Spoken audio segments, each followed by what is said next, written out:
Together with Earle Sports Bets, yeah, the twins, they be checking in. Stacking up, green is the scene that you're stepping in. Winning is a trend, and we stay making dollars. Nerd talk with the sports bet scholars. Yeah, it's R.I.P. to the bookies. R.I.P. to the bookies. R.I.P. to the bookies. R.I.P. to the bookies.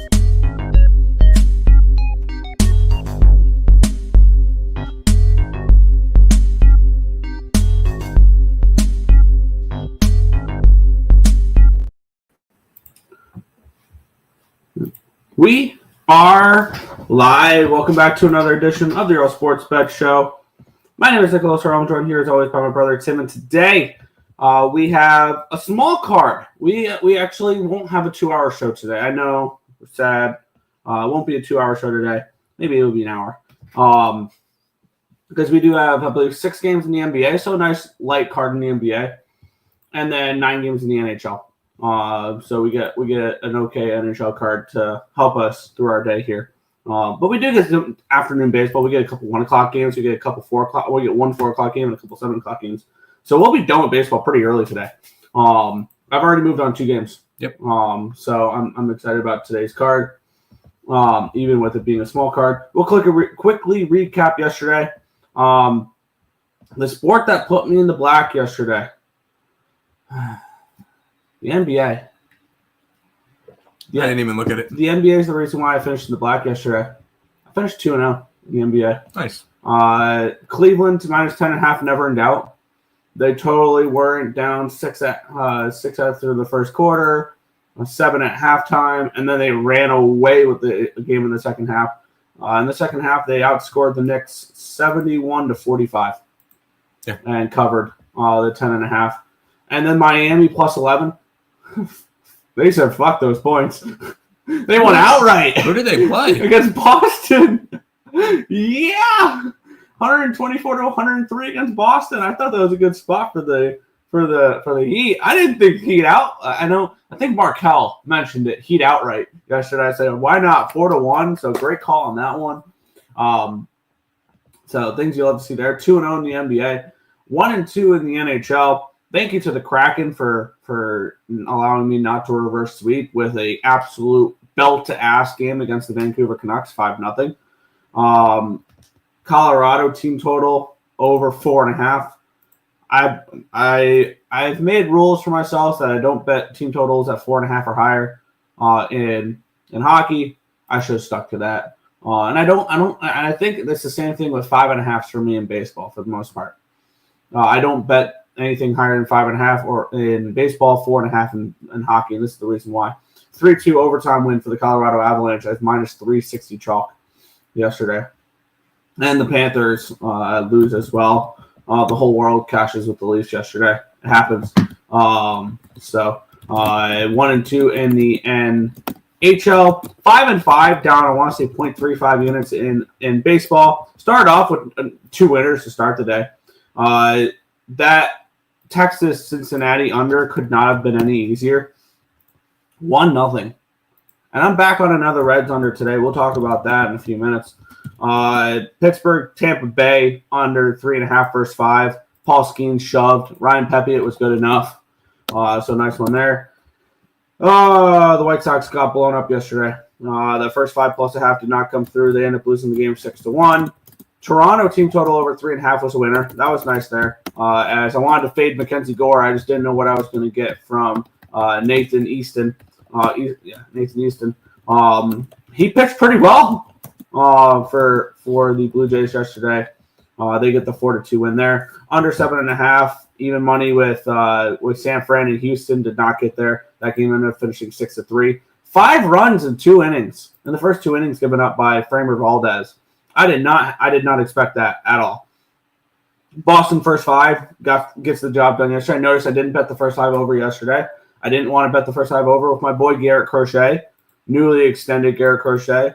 And Zach Eflin is one of those pitchers that I think he's the only pitcher on the Orioles where I'll step back away from first 5 overs. Mm-hmm. But Sagano and Kramer and Morton, who's pitching today, you bet your ass on betting first 5 overs when they pitch. Because I think a good start from those guys is 5 innings of 3-run baseball. And then you're just asking the Orioles to score you a couple runs, and bam, there's your first 5 over. So, yes, there you go. That'll be the second game we talk about. I'm back on Oriole first 5 overs today. The -300 fade off to an 0-2 start. It's okay. I'm only expecting to hit that around 40% of the time, and that's probably being a little generous. Last couple of years have been awesome with it. Then just didn't come through yesterday. Plus 230, plus 280.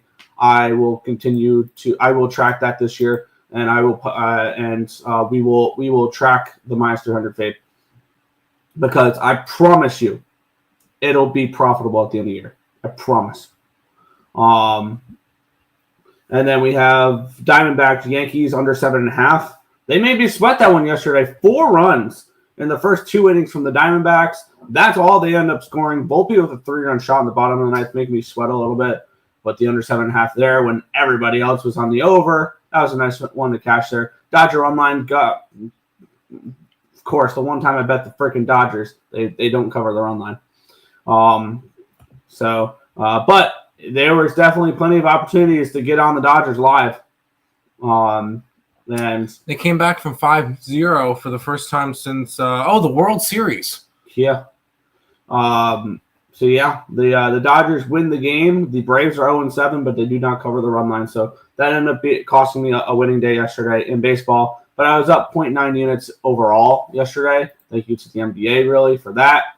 And we'll get into today's card. I've already moved on 2 plays. All right, good. You did have them on the site. The site went 3-2 yesterday. We got the under in the Reds game, which finished 1-0, which was beautiful. We had the under in the Pirates game, which finished 4-2, under 7, easy. The Dodger run line didn't come through. They win, but they did not cover the run line. But hell, it's always a great day when the Braves lose. And no team, I think it's like in 42 years, no team has made the playoffs after starting 0-7. Continue to suck, Braves. That would be great. The hockey portion on the site, Nick, for you was profitable. You put up the Kraken and the Panthers. Yep. You're up 0.24 units on the site for that. So it ended up being a good day there on the site. So let's keep on. Let's get another profitable day today, and we'll go from there. Yep.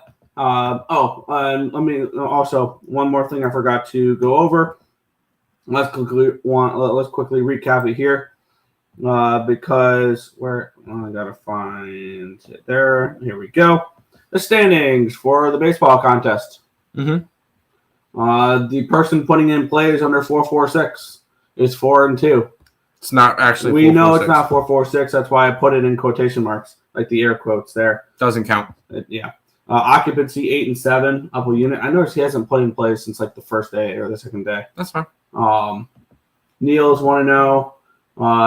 Nicholas Handy 5-6, up 0.1. 446 is scared. He's 1-1 still. Craig Wood, same ones there. I'm 29-26-1, down 0.88 units. Markel 0-2, down 2 units.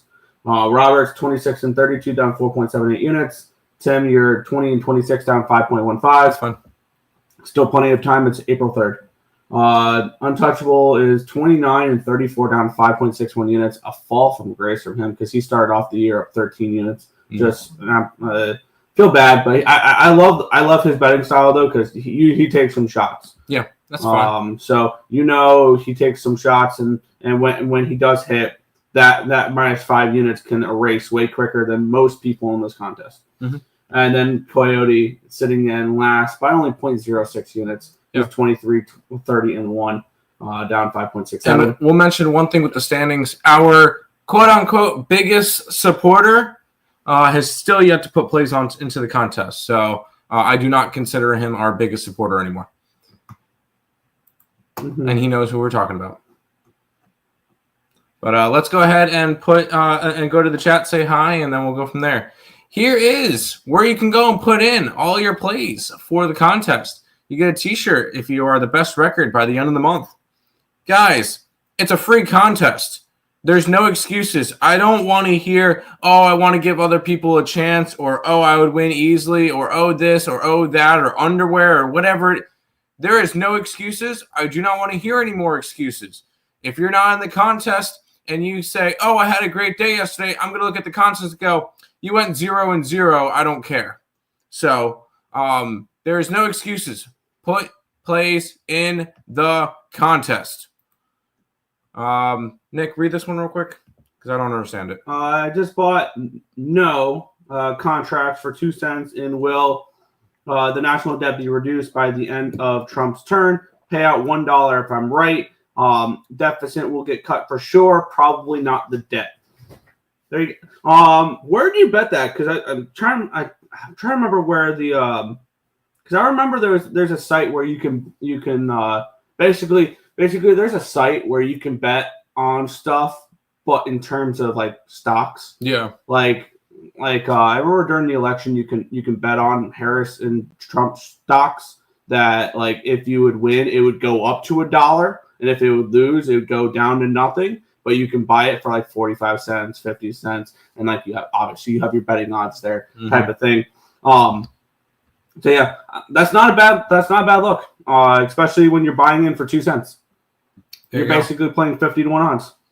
Up 1 unit overall again, struggling in the MLB, but all other sports been doing great. Hey, it's early in the MLB season. We will have plenty of time to turn things around and everything along those lines with more and more numbers coming in.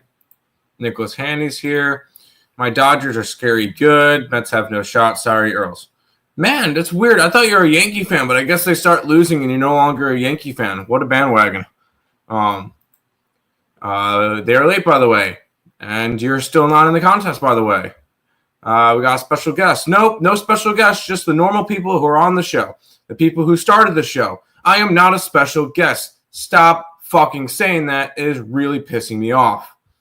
Yes, I have to. I cannot be on the show every single day. I have to work. I don't make enough money on Earle Sports Bets. We don't make enough money doing this to make it full time. Stop saying I'm a special guest. It's pissing me the fuck off. Yesterday was beautiful. All the unders in the day. Yep. And it was an under better stream yesterday. And I'm kind of pissed off I didn't make more money yesterday. D-backs, love to see it. You love to see the D-backs right now. AHL plays hitting. Oh, Zach Allen looked awesome, by the way. He went 6 2/3 shutout inning, striking out 13 Yankees. It was beautiful. AHL, good work. Shame Nick picked the Suns the other day. Great call. Okay, that's a couple days ago. No one cares. Go Canes, go Leafs. Canes looked good yesterday. Morning. Go Smoked. Rockies failed me. Yeah. Ovi scored. It was nice. I think we just got to bet the Ovechkin goal anytime. Yeah. I heard people say that we don't care. The chat wasn't dead yesterday. It was good yesterday, actually. Leafs money line. I live bet the Dodgers at plus 165. There you go. I had their run line. I was hoping to get that. I didn't get it. I wasn't going to add more to it. And if I was going to live bet the Dodgers, I should have done it when they were down 5-0. Yep. Hawks game under was also nice. Kraken money line. Yeah, Kraken. If you're old, living off a retirement account, you are dead. Okay. Love the tariffs. He just has to stick with it. But you love paying more money for stuff? It's called inflation, but we're not going to talk politics here. No. 8-1 in Dodger games. I'm 7-0 in those poppies. There you go. I gave an extra play in the MLB docs. That lost. Glad I didn't bet it. What did you give? What was it? You could have live played them. Yes, you could have. I have to update it. I was me and Destiny went to Wilmington and had a nice little 2-day vacation. So I have not updated it in a couple days. I will update it. I did bet it. I just have to update the statistics. The team total overs and the money lines are not looking as good, but those player props are coming in. So Rooker's been on fire. Rooker's been great. He's keeping this profitable. Dodger bullpen is filthy. No one has a chance. When you have $1 billion plus $1.5 billion invested in the team for this year, yeah, you should. 446 keeps DMing me 8-leg parlays that are plus 180. That's what he does. I need some winners. Suppness. We'll start in contest. Sounds good. Learned a lesson. People never do -1.5. Only do -1s. Lesson learned in the Dodger game. I mean, the -1 line would have been like -165, -170. So no. At that point, I should have just stayed off or taken the team total over. It happens. I don't lay -1.5 very often though. Someone told me only do -1.5 for baseball. Who? Yeah. Oh no, I said -1.5 instead of -1s, especially in hockey, because there's a lot more value in puck lines.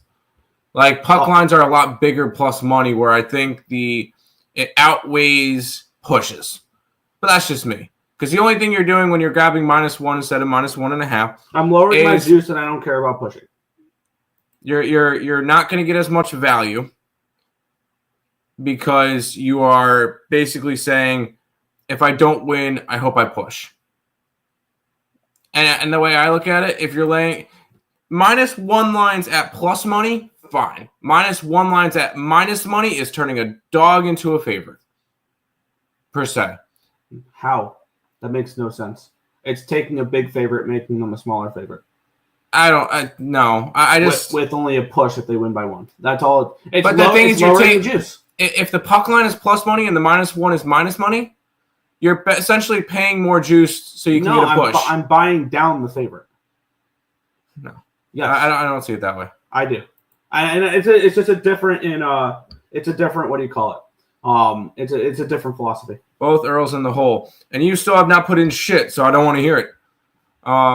Need to post the odds? Yes. I still believe he's actually putting in plays. I do not.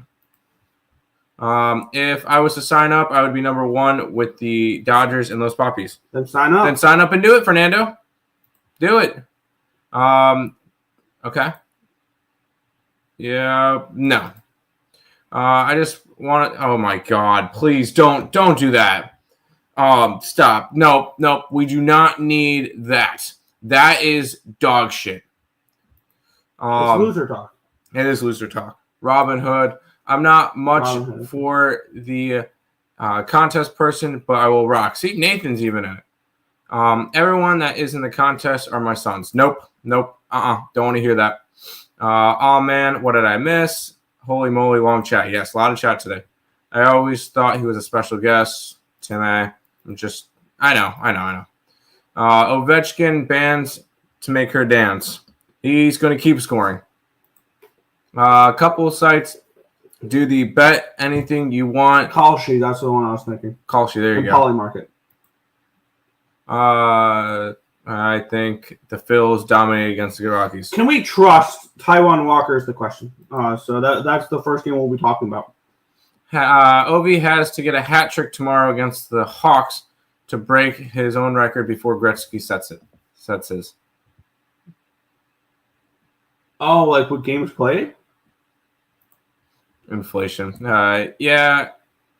I'm not doing that. Okay, we're not talking. My bad. Sorry for the bad writing. I'm pretty high and tired. Fair.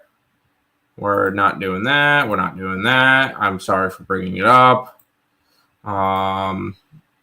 Nope. 3-2. 3-2. Okay. If you're teasing down a -1.5 to -1, that gets me thinking the dog can win outright sometimes.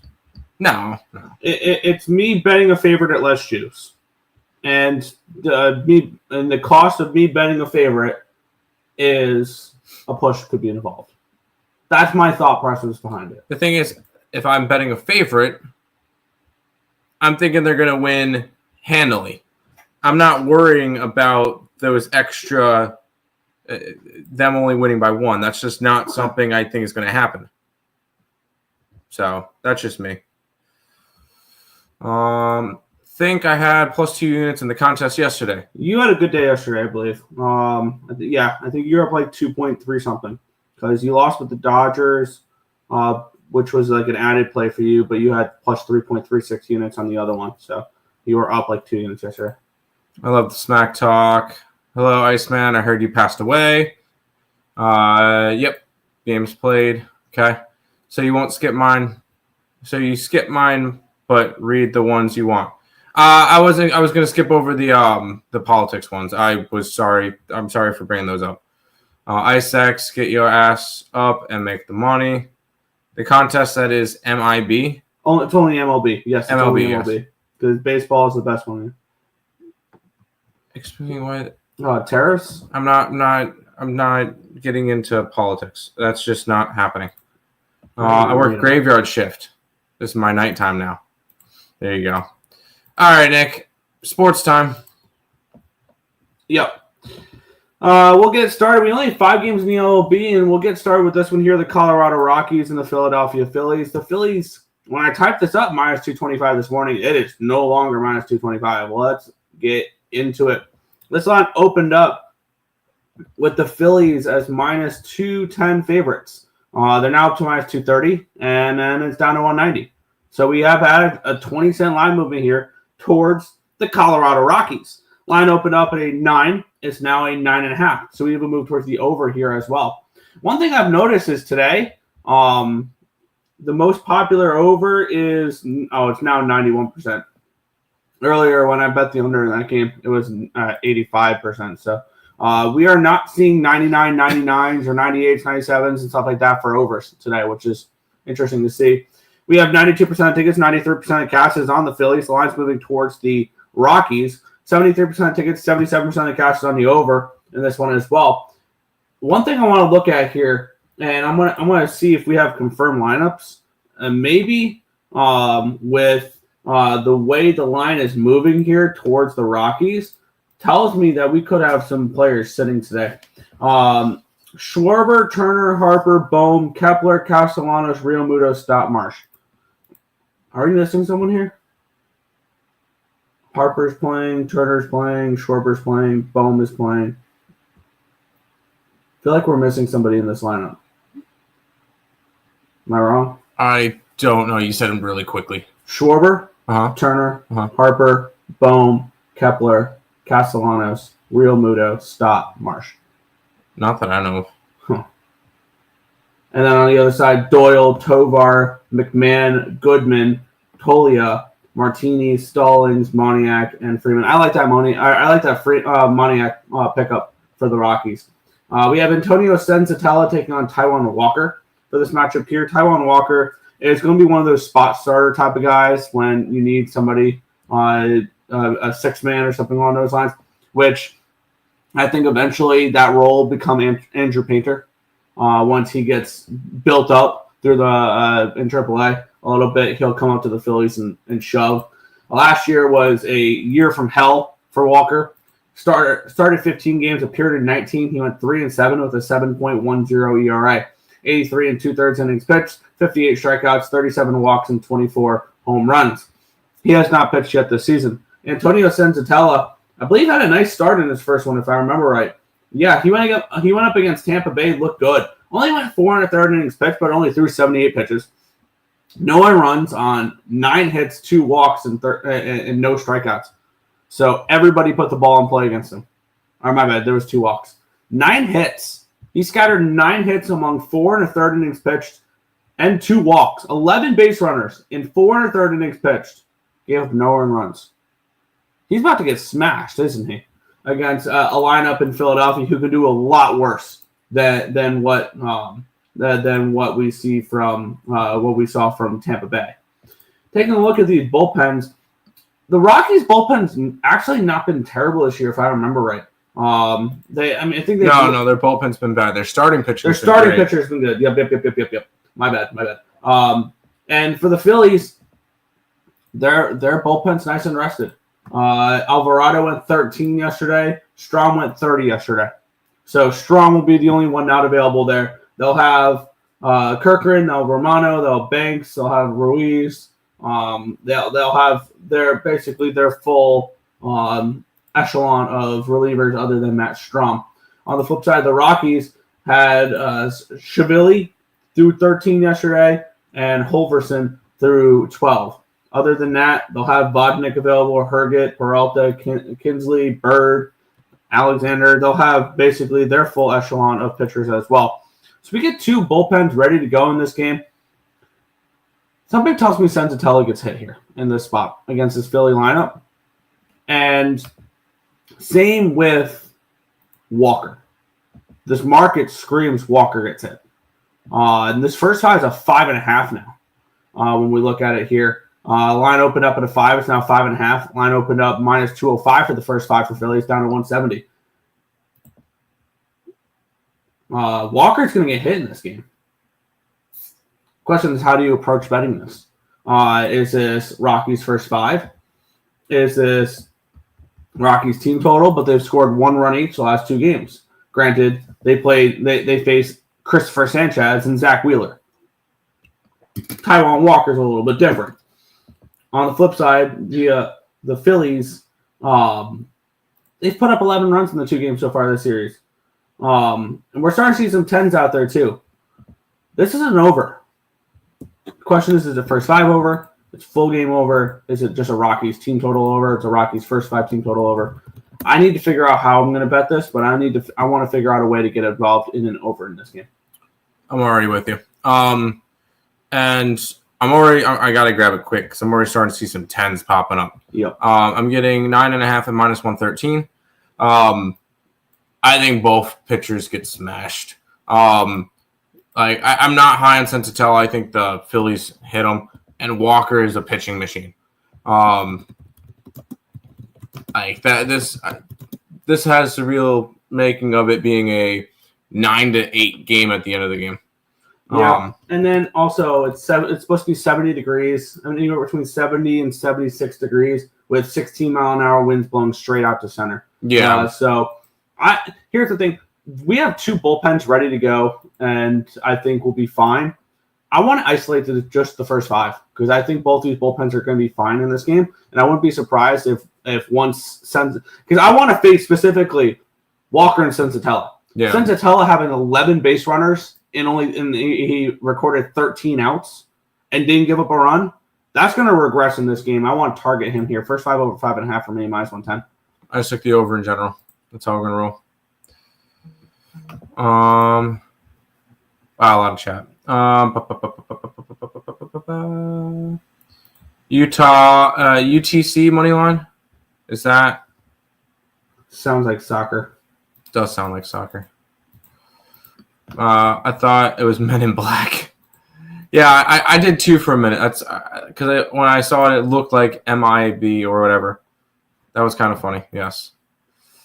Over in the Philly game. Yes, over in the Philly game. Rockies team total over. I don't hate that. It's 3.5 minus 145 though, so you're probably going to look either at a 4 or a 4.5. That's the only thing with the Rockies here. And generally, when I'm betting a dog team total over, I want a 3.5. I do. Wind blowing out. Yep, they are. The 16-mile-an-hours. I don't trust Taijuan Walk, but I hate to back the Rocks. I think the Rocks can put up some runs against Walker here. Type of Philly props. Schwellenbach home run. Schwarber home run. Sorry. Schwarber home run. Shut up. But Earls don't want it, so we will have to behave. We're sorry we entertained the one political bet in the beginning. And we only talked about that one because it was actually like a money wager. Yeah. The other ones are just explaining policies, and we're not trying to talk politics here. Taijuan Walker would take a shot at fade. Rockies first 5. Hey, here's an idea. Put it in the contest. Rockies first 5 only. Yeah. This guy starting for the Rockies, I saw had a win against the Rays. Yes, he got extremely lucky in that game. That still boggles my mind looking at the box score in that game, seeing he gave up 9 hits, 2 walks, and no earned runs. Yeah. That boggles my mind how he did that. Taijuan Walker was 3-7, 7.1 ERA. Yeah, I have no problem fading him. He is the one pitcher on the Phillies that I want to specifically fade. Rockies plus 135 first 3. Put it in the contest. I don't care about it in the chat. 446. I'll read off the comments and stuff, but they don't count towards the contest. Just letting you know. Rockies first 5, 3-way. Rockies team total over. Walker's ass. Seeing the Rockies plus 1.5 and Phillies minus 1.5, both at minus 110. I like the over. Over. Here's Yes. the thing, though. One second. Back to Ice X's comment there with the +1.5, -1.5. This is the type of game where if you like the Rockies, I would never take the +1.5. I would take the -1.5 on them or a -1 line. If you want to go for a big score, this is the type of game with the variance that you can go for a bigger score on a run line, especially with a total at 9.5, 10. Like if you're betting course games and you like the dog, you can take -1s on the dogs for huge scores for those. I just want to put that out there. Sorry. Yep. Like the I love when Nick plays weatherman. Yep. Yeah, It's important in baseball. It's important in baseball. What do you mean by what do you mean by you want to target that in baseball, Nick? Target what? Certain players, I guess. Target things that like I expect negative regression for. Like if you give up 11 base runners in 4 1/3 innings pitched and not give up a single run, I want to target that and fade it. There's certain things I'll hone in on. Things that I think are anomalies that'll not happen again, or I will bet against it happening again. Like what Senzatella did in his first start. Irvine money line. Yeah, I saw some people with Irvine to win the NIT futures. They were like 9-1. Nice. Morning, fellas. Morning, Ron. Oats. Okay, you can't make fun of me for not being able to do that. Weather. Taking Ellie De La Cruz to walk. Sure. Not a bad look. Yeah, Tim just entertained it. Kind of made it sound dumb. That's why. You're good. You're good. I was looking at it. I was looking at that first comment more of a betting question rather than explaining politics, and that was that. And that's just a line that we have to not have be a mucky gray line. We have to have like a black and white line. If you want to talk politics, there has to be betting behind it in order to do so. We're not going to talk policies. We're not going to talk things along those lines. But if you want to talk politics, let's figure out a way to make money talking politics. There you go. Is that fair, Tim? Mm-hmm. Okay. Gamble and work like Tim. Sometimes I don't type things right. Can only be on my phone for a minute. Everyone's picking the Rockies. Not good. I just took the over. I just took the over. I didn't take the Rockies. I mean, and we have half the Rockies things in the chat were you. So also you got to keep in mind 92% tickets, 93% cash is on the Phillies. So no, that's not true. Actually, we're sharp. That's why. Yeah, but this chat and public is actually on the Phillies. Bingo. Interesting stuff. Legit. Thanks. Yeah, that makes sense. You said UTC and you said soccer. I thought it was soccer. What was it? I don't know what it is. I'm down like 4K today. Well, you're 0-0 in the contest, so I may go Phillies -1.5 in what stocks. All right, Nick, we can finally get to the second game of the day. Yeah. Oh, by the way, like betting odds and stuff like that. Like we had a whole show talking about the election and stuff like that. That's the type of stuff we can talk about. But yeah. Let's get into the next one here. The Baltimore Orioles taking on the Boston Red Sox. -115 for the Orioles. Total of 9.5 in this game. Damn, did Garrett Crochet look good yesterday? My Cy Young pick feels great, but I mean, for that last start, and he got paid. I think he shut up the people who are like, "Oh, this guy can't pitch far into games." Mm-hmm. Let's get into it though. We have Charlie Morton taking on Tanner Houck in this pitching matchup here. Line opened up -109 for Baltimore. It's now -115. Line opened up in a 9.5, a 9, got up to a 9.5, back down to a 9, back to a 9.5. So we do move towards the over here as well. Let's talk about the cash flow in this game here. 75% of tickets, 77% of the cash is on the over. Line's moving towards it. We have 59% of tickets and 52% of cash on the Orioles. So it's a pretty split down the middle. We're getting close to the public thing with the Orioles, but 59%, I will never consider that public, personally. Public for me is 65% or higher. I know some people it's 60. For me, it's 65, 70 range in order for me to be truly worried about it, especially if the line moves against them, which the line has moved towards Baltimore. So the Baltimore looks fine. It doesn't matter.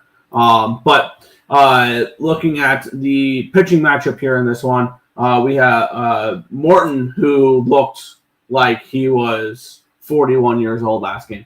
4 earned runs, 7 hits, 1 walk, 3 strikeouts, and 3 1/3 innings pitched against Toronto. Cashed the first 5 over with him in the last game that he played too. Tanner Houck did not look good either in his opening day start. He faced a Texas Rangers lineup that should be pretty good this year. That actually has only put up 2 runs the last 2 games, but the Cincinnati pitching staff has been pretty good there too. He went 5 2/3, gave up 4 runs on 7 hits, 3 walks, and 2 strikeouts. So the strikeout numbers were down for Houck, but he's never been a strikeout guy. He's been more of a ground ball type of guy. And I'm going to go right back to it today. As I was mentioning, Eflin, I will probably pump the brakes on for first 5 overs for Baltimore games. But you give me a Charlie Morton, you give me a Tomoyuki Sugano, you give me a Dean Kramer, I will bet first 5 overs in Baltimore games. Pretty plain and simple. You give me a Cade Povich, I will bet first 5 overs in Baltimore games until they prove that those starting pitchers can be decent. Because I'm not a believer in them, and I love the offense for the Baltimore Orioles. This is also, as much as the first 5 overs are as I want to fade the rotation for Baltimore, I love this offense for Baltimore. Yeah. And I think they can get to Houck. And I think a good outing for Charlie Morton is 5 innings of 3-run baseball. So on the flip side, I'm asking for 2 to 3 runs from the Orioles in the first 5 innings. That's it. And I don't think that's asking too much. I'm on the first 5 over at -115 for 5 in this game here between Philly and Boston. So I'm starting my day off with 2 first 5 overs. Something that was not part of my repertoire too much last year, first 5 overs. I was really first 5 unders, full game overs type of guy. But I'm betting more for full game unders. I'm betting more first 5 overs. Yep. So I'm implementing everything into my repertoire now and not just being single-mindedly. Because I remember last year when I opened it up more like that, I did so much better. So, yes, I'm on first 5 over 5 in this game -115. I'm on the full game over. I will say I don't bet first 5s and stuff. It's just not my style. I'm a full games person. That's where I feel like I get the best shots at stuff. Plus, that's what can go up on the site. So I like to kind of follow what we put up on the site and stuff. Maybe like sometimes I'll do first 5s as like personal plays if I'm like bored at work and I want to throw a couple bucks on a game and have something going. And I did that with like first halves in college basketball too. So sometimes I kind of do that, but for plays like this, I'm taking full games. So I'm on the full game over 9.5. Especially after the Baltimore Orioles got shut out yesterday. I think they bounced back in this one. So I really like the spot for some runs. I know that Charlie Morton's going to get hit, and I trust the offense of the Baltimore Orioles. So sign me up for the over 9.5. There you go. Yeah, I'm on the same page there. I like the Orioles bullpen though. That was the other caveat from my first 5 rather than full games with Baltimore. Is I actually respect this Orioles bullpen more than I do their starting rotation, especially with Felix Bautista back. Yeah, no, Felix Bautista is definitely a big guy to get back. So, and stocks and everything. I clearly think 446 doesn't care about the contest. No. Is that true? No, he doesn't care about us. No. That's the market, though, buying opportunities. UTC versus – is that like what basketball league is that? Oh, University of Tennessee Chattanooga. What? Wow, versus University of Illinois Chicago. Holy shit, I have never heard it called that before. No, it took me a second. I've never heard it University called. University of Tennessee Chattanooga. Yeah, Holy shit, I have never heard it called that before. No, I have. I just drew a blank on it because that team's kind of locked away for me for right now because they're not playing in the actual tournament. So it's like, okay, see ya. Wow, University of you got me there. University of Tennessee Chattanooga. Oh, okay. Orioles, baby, yes, Orioles. Most runs Rockies have scored this year is in a game is 4. Probably that changed against Walker. Yes, I agree. I'm too lazy for the contest. See, that makes sense. See, if you said me that makes more sense. But you keep telling me no because there's no socks or underwear. I want to give other people a shot. That's all bullshit. That makes more sense. Yeah, Nick finally figured it. Well, yeah, we figured it out. I've never called that before, so that's crazy. Yeah, I liked it when it was money, but this is still cool to get the chat involved. Hey, plus a little bit of bragging, right? I mean, you still get a T-shirt at the end of the day if you win the contest. I mean, it's not. I know it's not for everybody.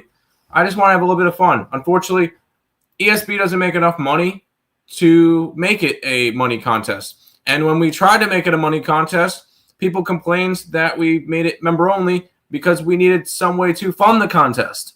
So we can't win with contests unless because we just don't have the money to be able to do that. So every time they do a contest, the chat's always alive. Yeah. Orioles moneyline all year experiment. Did not do that. I'm not doing that this year. Baltimore run line. I put most plays at night, so I get distracted when I put them in. Just throw them in the docs, then copy and paste it. Really, that's all it is. I have tailed Tim, the C's. Been battling O's moneyline, O's versus score a lot. There you go. Easier to keep track of. Yep. Rain at the beginning of Baltimore-Boston to be wary of the starters not going long. Love it. Love that even more. I need incentives. Let's make the winner get 500. Okay, Earle, can you handle that? No, we cannot. Do you know why? We don't even make $100 off of AdSense a month. Mm-mm. No, we can't do 500. That's crazy. LOL. Your Dallas Keuchels, yes. 446. If you paid last time, it would have been for money. $50, dude. Stop. Nick, where's your records? I was just updating them. I saw that comment and I updated them. My bad. Market is in a full-blown crash. We're going into a recession. Because Trump is uncertain. The promise was tariffs all countries, then some, now reciprocal. Yeah.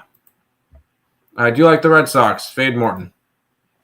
I've been working hard, ESB. My 10th straight day and my Friday 2 days off. There you go. Yep, 446. I just tried to SoFi trade option and it's tumbling down. Morning. He just went full-blown terrace. It's going to be nice. Only 15%. Should be more. I'm predicting that it goes back up before the expiration date on 4/25. Yep, I got some lower volume. I added some extra stuff. I probably didn't need to. But yes, prices will go higher, but we get used to it. Here's the thing, though, is we don't want to pay more because it's whatever. SoFi is a buy, actually long-term hold. Skip. Yep. Blackhawks, first period. Nice. That's a beautiful Never call in doubt. there. Close to full game, but did get the spread, first period and full game. That's a beautiful call there at the first period with the Blackhawks. Damn it, 446. Oh, hey, Brad. How you doing? Markel, you play the market. Wow. Yeah. New member. See? Coyote became a member of the YouTube channel, dude. We appreciate it. It's nice to see some support. So we do appreciate all of our members. We will be Coyote. We post out the card, or we've been trying to post out the card every single day after the show. I will make sure that gets done today. We do appreciate you becoming a member of the YouTube channel. Hey, and you're a bigger supporter than 446. So there you go. Kraken also came through, but pushed on the over 5. I can't find the link. Oh, all you gotta do is ask. I will drop the link in the chat. Not a problem whatsoever. Yeah. For Lex, $4.99 dono saying ESB. Lex, we appreciate you. We do appreciate all the support. Even just the people that come in saying hi, commenting in the chat, joining the contest. But Lex, we appreciate the donation. It does help out. I love the show. Keep it going. Appreciate it, Chaos. Markel trading options. All our stuff. He said to skip those. Skip what? I'm guessing that he. Okay. He said to skip. I see that now. Rockets got it done down in the first quarter, and in the second half, third half in the fourth half. That's a lot of halves. Here's the link to the contest. Go for it. Go for it. Coyote, good job joining the member. Appreciate it. No, you can't say that. You don't get that. Lightning first period, 446 bomb. $2 donation from Coyote, and that is the comment of the day. Love it. Love it. Thank you, dude. Let's keep on rolling, Nick. Yeah, we have the Minnesota Twins taking on the Houston Astros. We have the Twins minus 120 favorites, total of 7 in this game. Kind of tricky. Both these teams off to slow starts. A slow start would be an understatement for the Twins. I mean, they did just win their first series, though. Against the White Sox. Against the first-place White Sox. Minus 120 for them, total of 7 in this game. Line opened up at a 113, now 122, so we do have a move towards Minnehaha in this one here. Line opened up at a 7.5, down to a 7, so we do have a move towards the under here as well. Taking a look at the cash flow in this game here, 86% of tickets, 86% of cash on the over. Line moving towards the under. Does have my interest a little bit for an under in this game. I'm not trying to bet every single game on the card, though. But, I mean, it's a 5-game card. If I have bets on all 5, then so be it. And immediately, I'm interested in an under. Then we have 48% of tickets, 56% of cash on the Astros in this game as well, with the line moving towards the Twins slightly in this one. We have Joe Ryan taking on Hunter Brown. Hunter Brown looked decent in his first start. He went 6 innings, gave up 2 earned runs, gave up 3 runs, 2 of them earned, 4 hits, 3 walks, 7 strikeouts in 6 innings pitched against the Mets, and that 3-1 loss. It wasn't his fault, really, though. Like, that loss. It's just, what game was that? That was the game Peterson looked good, right? That was the Peterson game, or was that? No, Peterson was the 3rd game. That was the Griffin Canning game. Griffin Canning, yes. Griffin Canning looked great. Nope. The Mets lost that game. That was the McGill start. McGill looked awesome in that one. Joe Ryan on the flip side, he looked good in his first start, where he went 5 innings of 1-run baseball. 5 innings, 1 run, 5 hits, no walks. That's a big one there. 5 strikeouts in that 5-1 loss against the Cardinals. Once again, tough luck loser in that one there. Both these pitchers, they lost their first games, but they only got 1 run each of run support. And I mean, I think both these pitchers can pitch well. I do. And it would be under or nothing. I like these bullpens. I really, really do, especially the Twins. I think the Twins have one of the more underrated bullpens in baseball. And the only pitchers that threw for them yesterday, Danny Coleman will be the only one really not available because he threw on Tuesday and Wednesday. Darren McConaughey didn't pitch the last 2 days. Griffin Jacks threw 24 on Tuesday, but had yesterday off. Justin Topa has had the last 2 games off. Alcara had yesterday off. Cole Sands had yesterday off. Yohan Duran threw 11 pitches yesterday. He'll be fine. He can throw again because he didn't pitch the previous 3 games. And Louis Varland threw 11 on Tuesday. He'll be available. This is a fully rested and ready to go Twins bullpen. And on the flip side, the Astros, I like their bullpen as well. They did use Ryan Gusto for 29 pitches yesterday. He's thrown 54 in the last 3 days. He's probably not available. Same with Luis Contreras. He's thrown 46 in the last 3 days. He probably won't be available. Rafael Montero threw 9 yesterday. And then Scott had off, Okert had off, King, Hader, Abreu all had off. So we have 2 bullpens full and ready to go. Why are we not on the under in this game? We have 2 pitchers that I like, Joe Ryan and Hunter Brown. I think Hunter Brown's awesome. We have 2 offenses that have really struggled so far this year. We have 2 bullpens that are basically fully rested and ready to go. Why are we not on the under in this game here, Tim? Take it away. I want to look at potentially what unders are in this game and maybe see if I can get 7.5. Because I have 0 interest in this game at all. This is the one game I'm not going to be on in the entire card because I have plays on the last 2 games. This is 2 teams that the Houston Astros are coming off of getting swept. And Minnesota is coming off of finally winning 2 games in a row against the White Sox. I don't want to hear first place White Sox. I know I joke around about it. First place White Sox, but they're not a good team, Nick. I'm aware. We're just trying to use our narrative here, Tim. So yes. you got to learn. We got to use our narrative for positive. The Twins are not a good team. Neither are the Astros. I expect both of them to take steps back this year. We already seen it with the Minnesota Twins. I feel like we're seeing it with the Astros. I have no interest in either team. That's it. I just don't think the Astros offense is good enough. I'm going to move on this under. I'm seeing minus 130 for 7.5. I'm just going with 7 and even money. I don't care about a push. If it's 3-3, finishing 4-3 or something along those lines, and I could have won for laying $1.30.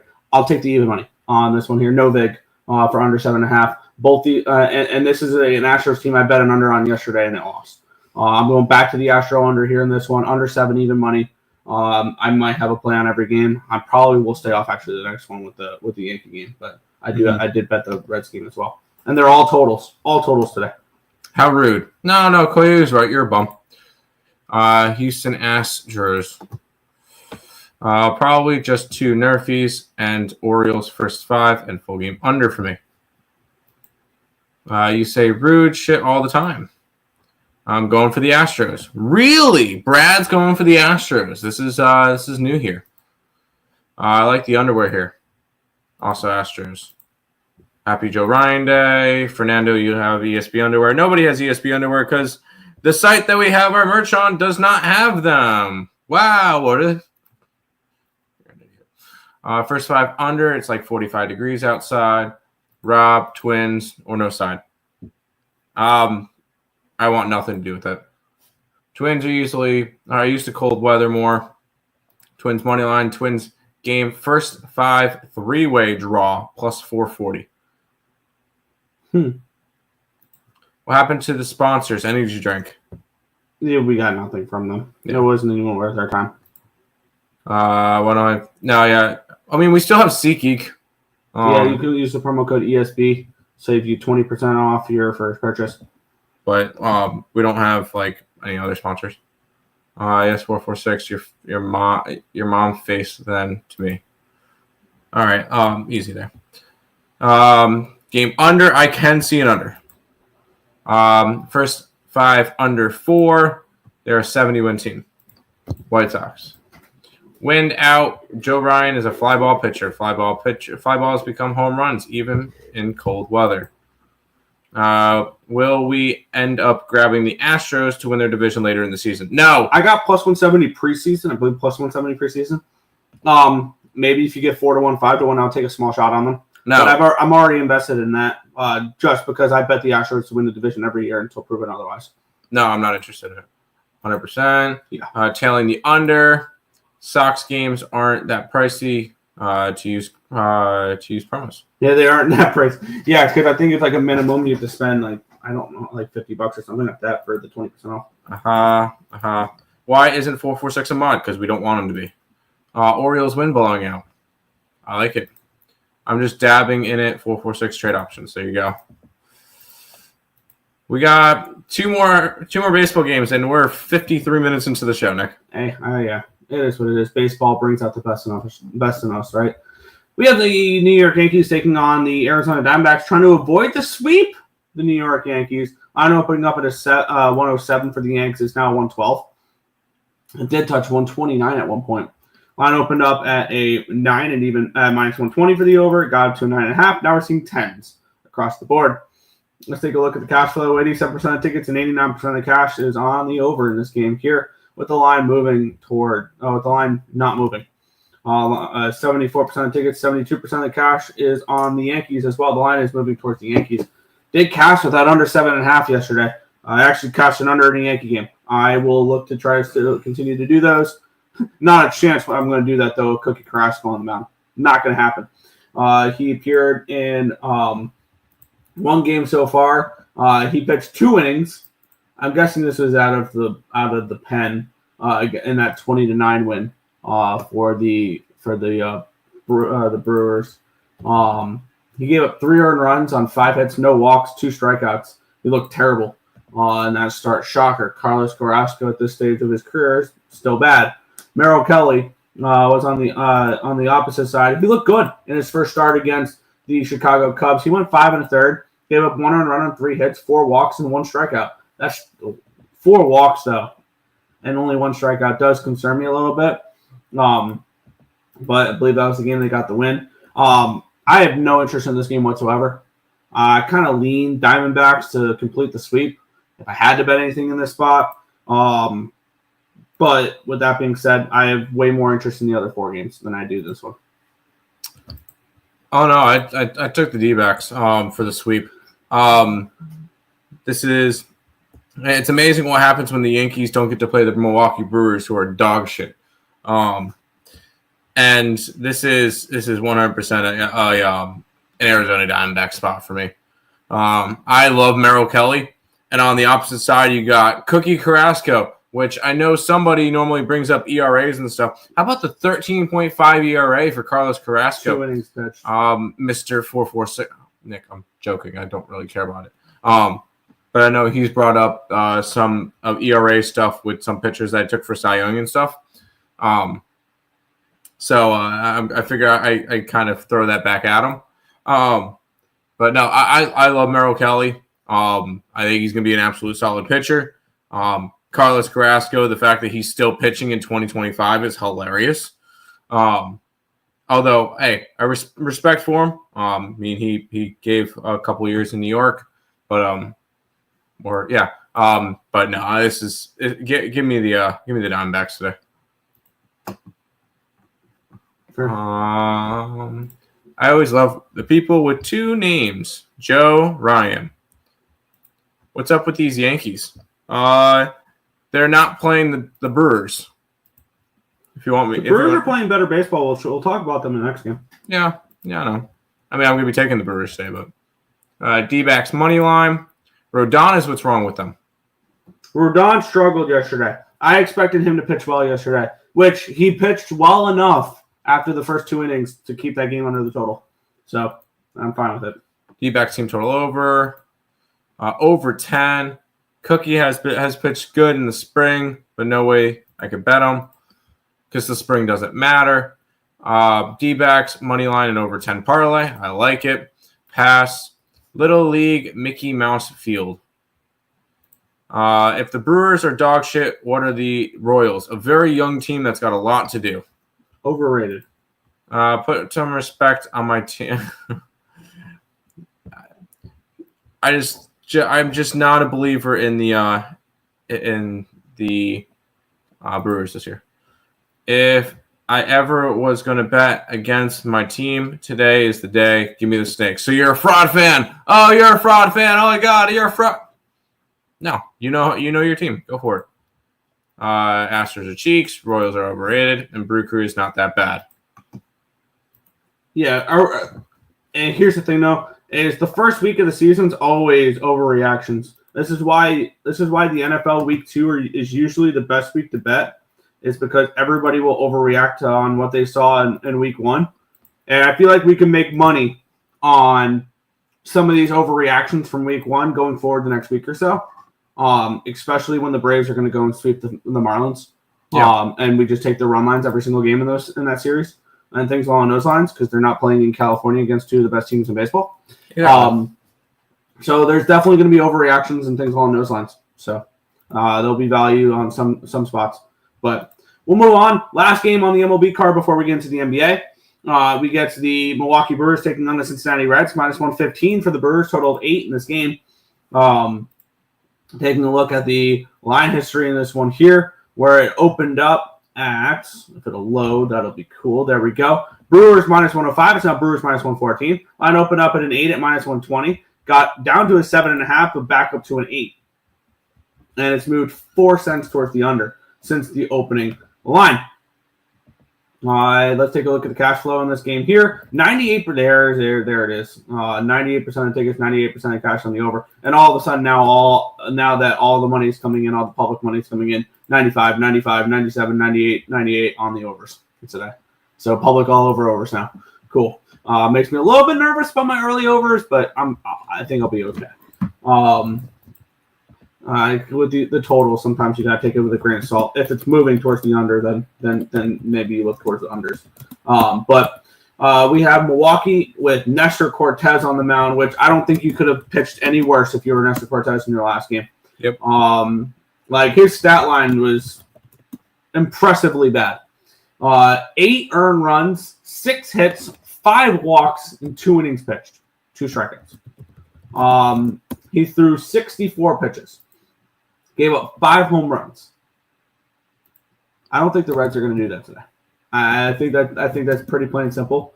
On the flip side, we have a pitcher that I really like, Nick Lodolo, who looked solid in his first game. Went 6 innings, gave up 2 earned runs, no hits, 1 walk, 6 strikeouts. That's all I'm asking him to do today. Give me 6 innings of 2-run baseball.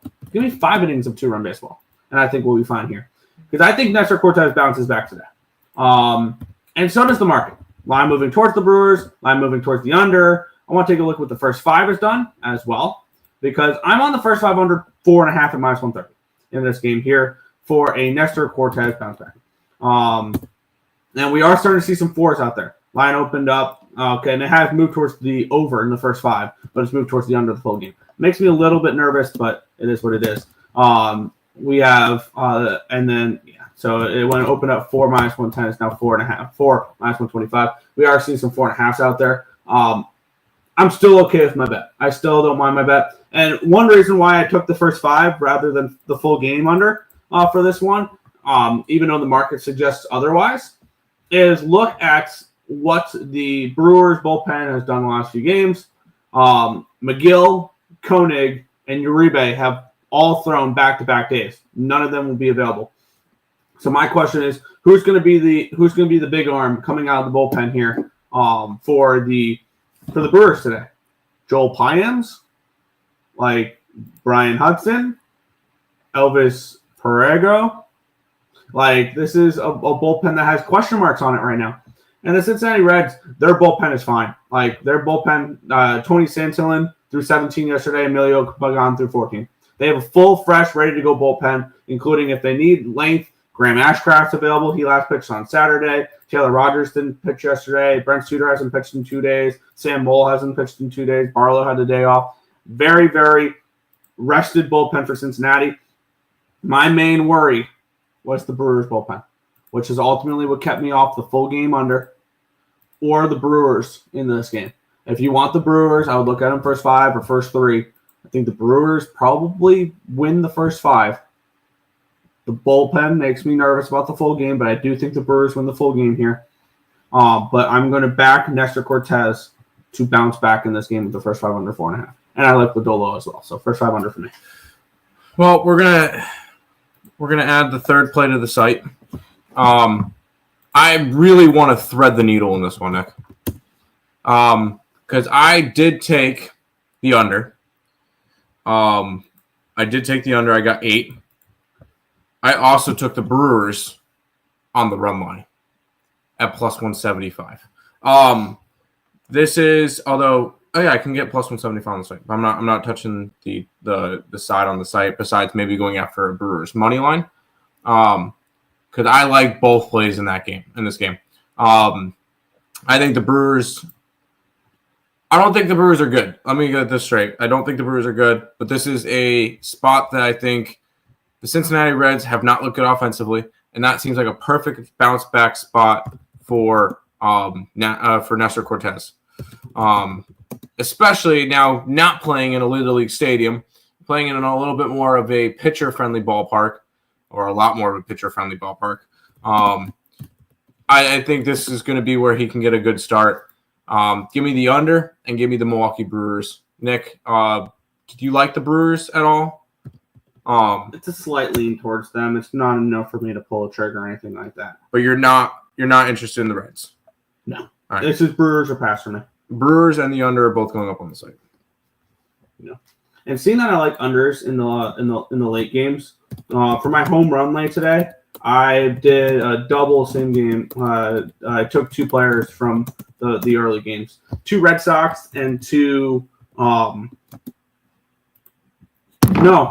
Sox and Oriole, and then 2 Rockies. I took Rafael Devers. I took Tyler O'Neill. Took Tyler O'Neill. Took Michael Tolia and Mickey Moniak. I'm gonna. Mine would pay off $450. Here, make a deal with me. Go and talk to the chat. And I'm gonna quickly put together my lay so I could have it done before the end of the baseball segment. Yeah. Let's see.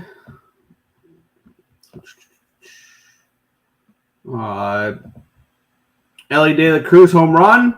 Ellie De La Cruz over stolen bases. I could see that. The Brewers were just caught off guard by the torpedo bats. Yeah, probably. Ellie De La Cruz total bases over half. MLB totals are off. I love MLB totals. I love unders in baseball. Unders in baseball. Yes, I will bet overs as well. Love me some good pitching. Love it. I think I'm going to go similar to what you did, Nick. Yeah.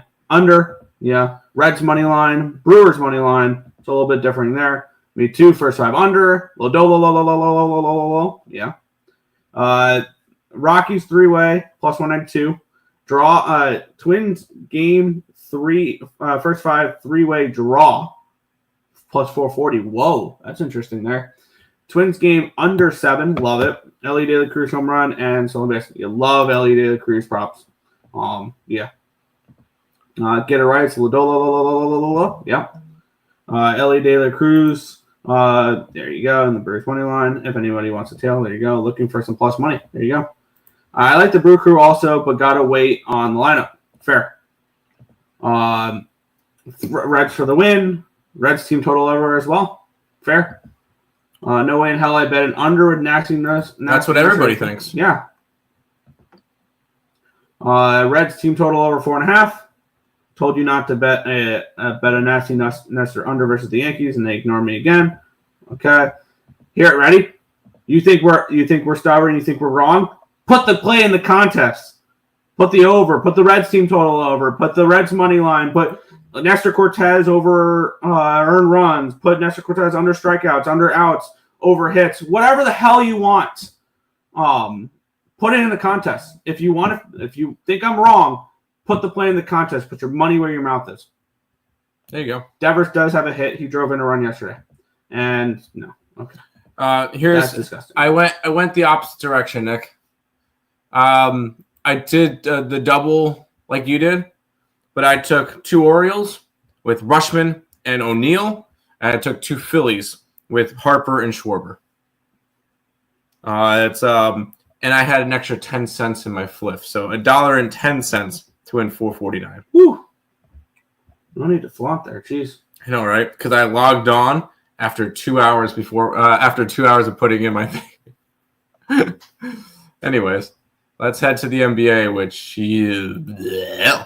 Hey, yeah, I went 2-0 in the NBA, but the NBA, as you guys will see here, has not been fun. No, it has not been. Yeah, even though I'm 15 games over, the juice has gotten me this year. Let's get into it. The Washington Wizards and the Orlando Magic minus 14 for the Magic, total 216 in this game. Let's take a look at the line history. Oh, I have to, what do you call it? Switch over for line history, switch over for cash flow, switch over for covers. So I'll toss it off to you here as I'm setting everything up. Magic minus 14, total 216. Any interest in this one whatsoever? No, not at all. I'm not laying 14 points on the Magic. I think that's stupid. I'm pulling up standings so I can we all know Washington is done, and this is all a bunch of situational spots on which teams care, which teams don't. We got the Washington Wizards, who have been eliminated since October. They are 44 games back of first place. They suck. And then you got a Orlando Magic team that's currently 5 games back of the play-in of a playoff spot behind Milwaukee. And they're a half game ahead of Atlanta for that 7 seed. Let's be honest, Orlando, Atlanta, Miami, Chicago are all your what do you call it teams again? Playing teams again. And they're fighting for seeding. Does it matter? No, I don't think it matters to me. I think it does matter. Okay, not enough for me to lay 14 points on the Magic. Okay, okay, at least we got that across. So no, I'm not interested in it at all. Yeah, the Magic are coming in off the 116 to 105 win over the San Antonio Spurs. Let's quickly touch on the line history. It opened up 12.5, 13. It's now up to a 14. So we do have a move towards the Orlando Magic. Line opened up 217.5 down to a 214.5. So we do have a move towards the under here as well. 80% of tickets, 78% of the cash is on the over. Line's dropping. Does increase interest in an under for me here in this spot. For some of these games that like it doesn't matter, do we think it would be more unders or more overs? More overs because they play less defense. I don't know. But it's two bad teams. Like I that's why I can't really. We're in MLB season now. It's it's tough for me to want to go and back a game like this. Maybe if we were midway through the season and MLB hasn't started yet, I could look at this game and go, let me try to find a total or something to go on with it. I'm very, very selective now when it comes to betting NBA games because they have to mean something. I can't bet games like this that are honestly 1-800-GAMBLER. Yeah, and then we have 49% of tickets, 56% of the cash on the Magic. I wonder what your record would be for the last couple weeks here to lay the wood on teams that are in playoff spots or fighting for like seeding and stuff like that versus teams that are already out. Like I truly wonder what your record would be. Is like you have teams that are obviously trying versus teams that are not. So this would be Magic minus 14 or 14.5, whatever. I wonder what your record would be. Mm-hmm. I'm not saying I'm betting it. No. I'm saying I wonder how you would do if you just blindly back the teams that care versus the teams that don't.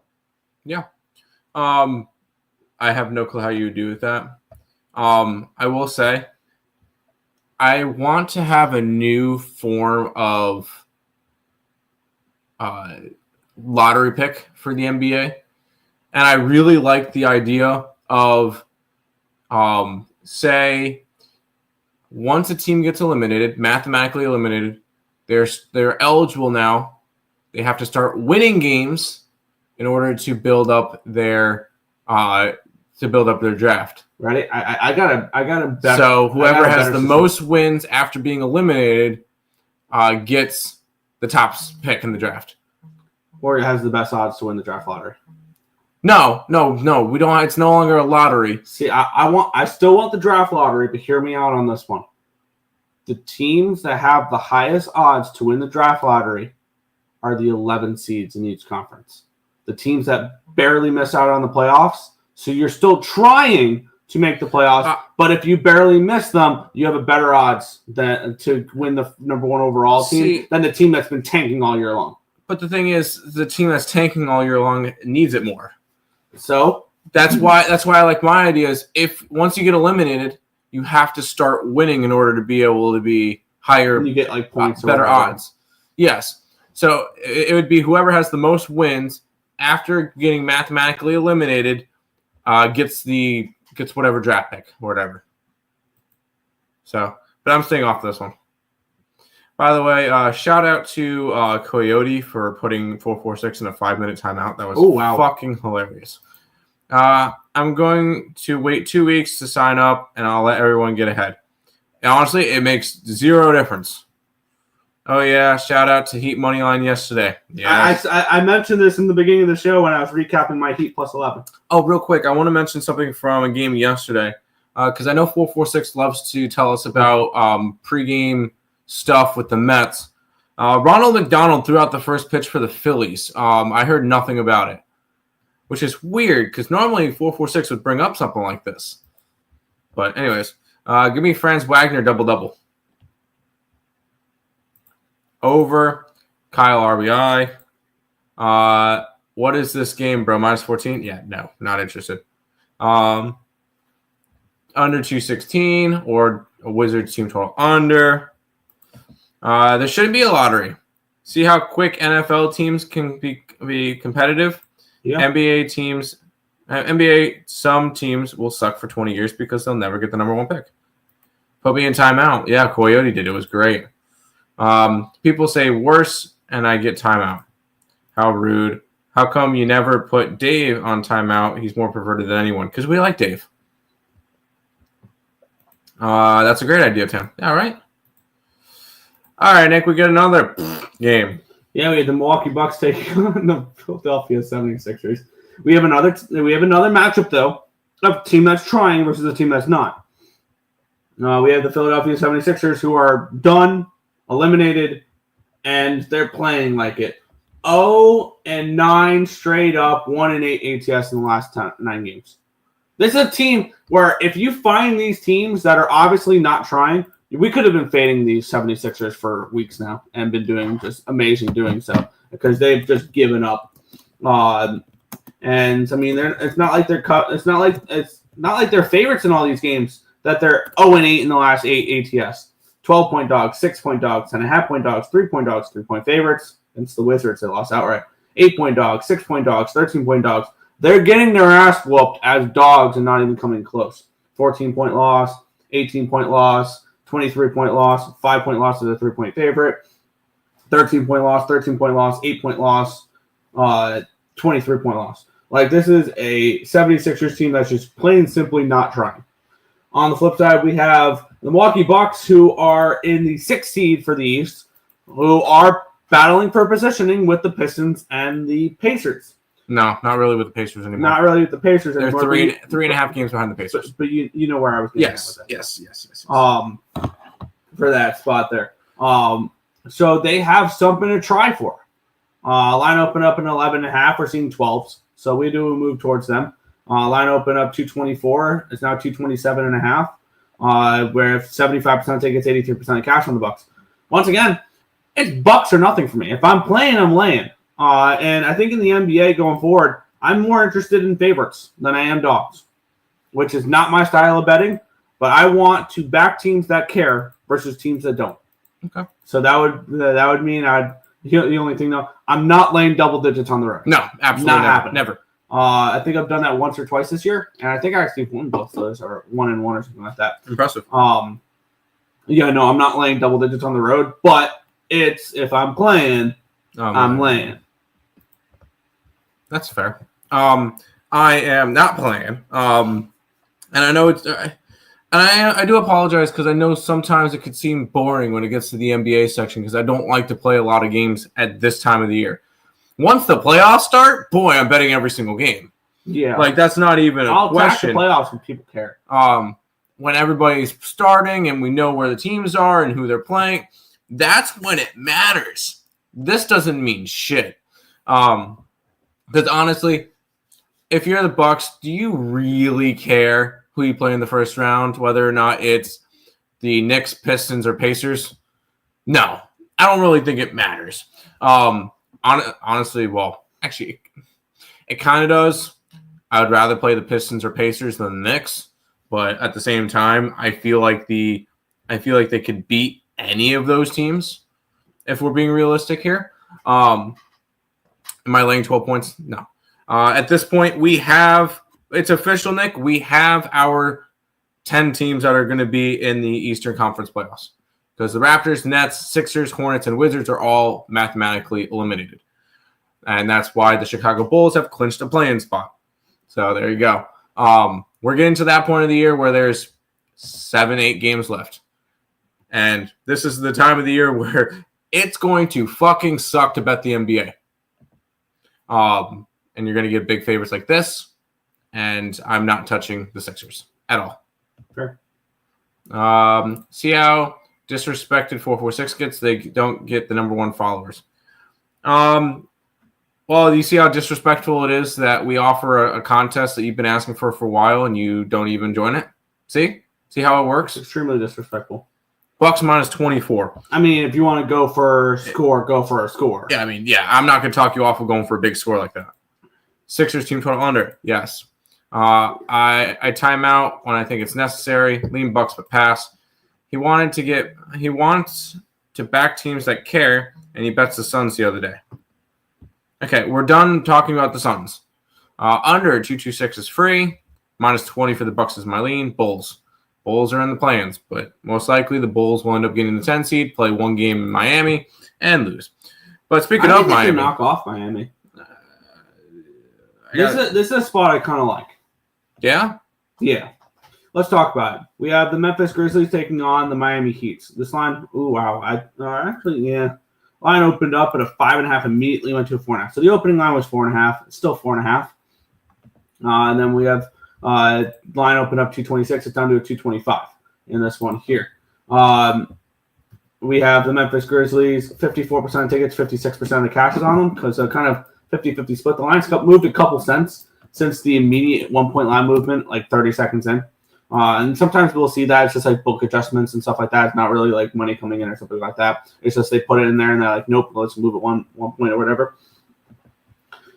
We have a Heat team, or my bad, a Memphis team that's struggling right now. They're 2-8 straight up in ATS the last 10 games. They are currently in the 8th seed now for the Western Conference. They, I believe are they still without Morant? No, Morant looks like he's back now. Yeah, Morant's back. And we have a Heat team that, I mean, I get it. You want to back teams that care, and you want to fade teams that don't. I mean, this Heat team looks like they care right now. 6 in a row, 8 of the last 10. And I think ultimately that'll keep me off the spot I was leaning towards, because I wanted the Grizzlies a little bit in this game. Because how about a major letdown spot here? It's the second half of the back-to-back. It's the third game in 4 nights. You just knocked off the Boston Celtics by 21 points last night. In Boston. And now you have to travel back down to South Beach and play a game against a out-of-conference opponent. And when you look at Miami, they have their spot locked up. They don't. They're playing spot locked up. My bad. They're playing spot locked up. And are they? What are they? They're a game behind the Hawks, game and a half behind the Magic, game in front of the Bulls. They're going to be all jockeying for position in the playing game so that you can get a home game. Because if you're a 7 seed, you're guaranteed you're guaranteed at least 1 home game, if not 2. If you're an 8 seed, you're kind of guaranteed at least 1 home game if you don't win the first one. Miami, if they get the 9, or whoever gets the 9 seed gets 1 home game. 10 seed has to win 2 road games, and that's difficult to do in the NBA. So, no, they're still jockeying for position. But I'll be honest. You said you lean Grizzlies. I'm getting my card started with the Grizzlies. Because this is a horrible spot for the Heat. Big win. What were they? 8-point dogs yesterday? 10.5-point dogs yesterday. They won outright by 21 points in Boston against a big rival. Then they had to travel all the way back down to Miami. And I think it's just a very, very shitty spot for them in this game. I think the Grizzlies, this is your game to bounce back. Since firing their coach, though, the Grizzlies look like shit. Yeah, but I'll get into that in a second. They're 2-8 in their last 10, losing 4 in a row. At the same time, they win tonight. They're back up in the 6th seed. So this game means a lot to the Memphis Grizzlies. Plus, let's just take a stroll real quick. Their 4-game losing streak at Oklahoma City. Yeah. The Lakers. Yeah. The Celtics. Yeah. The Golden State Warriors. Mm-hmm. All teams that are ridiculously all teams that are above them right now. This is a major step down in competition. This is a get-right game for the Memphis Grizzlies. I'm hopping on them as well. -4.5, -110 over on Bet365. Count me in. Yeah, I like it. It's getting humid here in New York. There you go. No wind. So Heat. No, I don't like the Heat. Under, I could see the under. I could definitely see the under in this game, but I'm not going Heat. No. Heat seem to be trying lately while the Grizzlies tanking. This line makes no sense. It does make sense when you got a very bad spot for the Heat. Nope, New York, AI6, pass. I'm in B-more, pre-faking before Horseshoe Casino. There you go. Lopez over 3s. Grizzlies Heat used a lot of energy to beat Boston. Yes. That's kind of our point to this one. That's why we really like the Grizzlies. Yeah. What's up, my guys? Let's get it. It's Cash today. Hit the like button. People, show some appreciation. Subscribe and share. Timmy, you know the rest of the saying. My dog, value. In the MLB, yes. Hey, Lex Steele. Lopez over Pra. Just in time for the best part of the show. No, you missed. You missed baseball, dude. If you're the Heat, you want the 8 play in rather than the 9. They will try hold their nose and bet the house on Heat. What? And the Grizzlies don't want to get the 6 or maybe even the 5 seed tonight? Because if the Grizzlies win and Golden State loses to the Lakers later, They jump back up to the 5 seed. So Memphis tonight, yes. It seems too easy to bet on the Grizzlies. I don't think you have a lot of people who just saw the Heat beating the Celtics by 21 points. Like I disagree with this wholeheartedly. I mean, how can you bet the Grizzlies? They've lost 4 in a row. They haven't covered in 4 in a row. The Heat are hot. They've won 6 in a row. They've covered in 8 in a row. How can you not bet the Heat tonight? Seems too easy. Have a good night. Had a good night last night. Spurs money line. Well, once the Nuggets set everybody, the Nuggets don't care right now. They'll get their playoff spot. They don't care who they play. And you know what? I like that they're doing it this way. I don't care that they're 4-6 their last 10. I don't care that they've lost 2 in a row. I don't really care about how they're finishing the rest of the regular season. They're resting their players. They did not do that last year. Look what happened to them in the first. That was the second round last year. Look what happened to them. They completely fell apart. They looked exhausted against the Timberwolves, and because they kept overplaying all their stars. They're not doing it this year. I think it's going to pay dividends in the playoffs. Absolutely. He have winning a back-to-back record this season. Tread with caution. There you go. Grizzlies should not lay -4. I think they should. Boston loses to Miami last night. Ouch. Bad loss. The thing is, Boston doesn't give a shit anymore. Boston knows they get the 2 seed. They're not going up. They're not going down. Not a bad loss for Boston because they don't care. Big win for Miami. Yes. Leaning Heat, but pass. Warriors won't lose tonight. I don't know about that. Stop talking in third person, Marcos. You are so odd. Grizzlies are in chaos with the firing of their coach. No way I bet them. Love it. Fine. Hey, if that's what you want to do, that's what you want to do. Warriors, 5th now. They look out, Denver. We are on your ass for 4th, and Lakers on their way to 3rd. Second, you're not getting 2nd place to Houston. Pre-gaming. I got you, man. Grizzlies front office fired coach midseason. I don't want. Yeah, I have a feeling it was something internal. I think that Memphis gets bounced in the play-ins, but I watched the Heat. They are motivated. Heat money line. You heard it here first. Okay. I might trail you. Hey, if 446, if you believe in the in it, then we should put like $25 up each on money lines, and we'll go. Let's keep on rolling, Nick. We got 3 more NBA games left. Yeah, we have the Portland Trailblazers taking on the Toronto Raptors. This line opened up Portland -1 and immediately went to a 2, 2.5, 3, 3.5, 4.5. Big move towards the Portland Trailblazers. Line opened up 225 down to 224.5. Taking a look at the line, the cash flow for this one here, where we have 52% of tickets, 57% of cash on the Blazers. The line's moving towards the Blazers. This is a big move towards the Blazers, though. And then 77% of tickets, 75% of cash on the over in this spot here. Both teams don't care. They're both these teams are out. Good luck finding motivation for either of these teams. Portland's not mathematically eliminated. They're done. They're done. Yes, I know, but they're not technically mathematically eliminated yet. They're coming off of a win and snapped a 4-game losing streak in their last one there. Should Portland take care of business in this game? They should. Yes. Should they be laying 3.5, 4.5 points on the road? No. I don't know. This is an easy stay off for me here. Not enough of an angle for me. I remember we looked at Portland's schedule. They play Toronto, who is mathematically eliminated, Chicago, who's already in their spot, San Antonio, who's eliminated, Utah, who's eliminated, and then Golden State and LA when they're probably sitting winnable games coming up, but they're not. They could realistically go 6-0 to finish the season and still not make the playoffs. Play-ins. Just because unless we see 3 games behind Sacramento. They can go 6-0 and they would need a 3-3 from Sacramento. I don't really see that happening, but I'm not interested. 1-800-GAMBLER. I moved on. Yeah. Portland's not 100% dead. They're not, but mathematically they're not dead, but they're pretty much dead. They need Sacramento to fall off the face of the earth, which I want to take a look at Sacramento's schedule when you go over to the chat.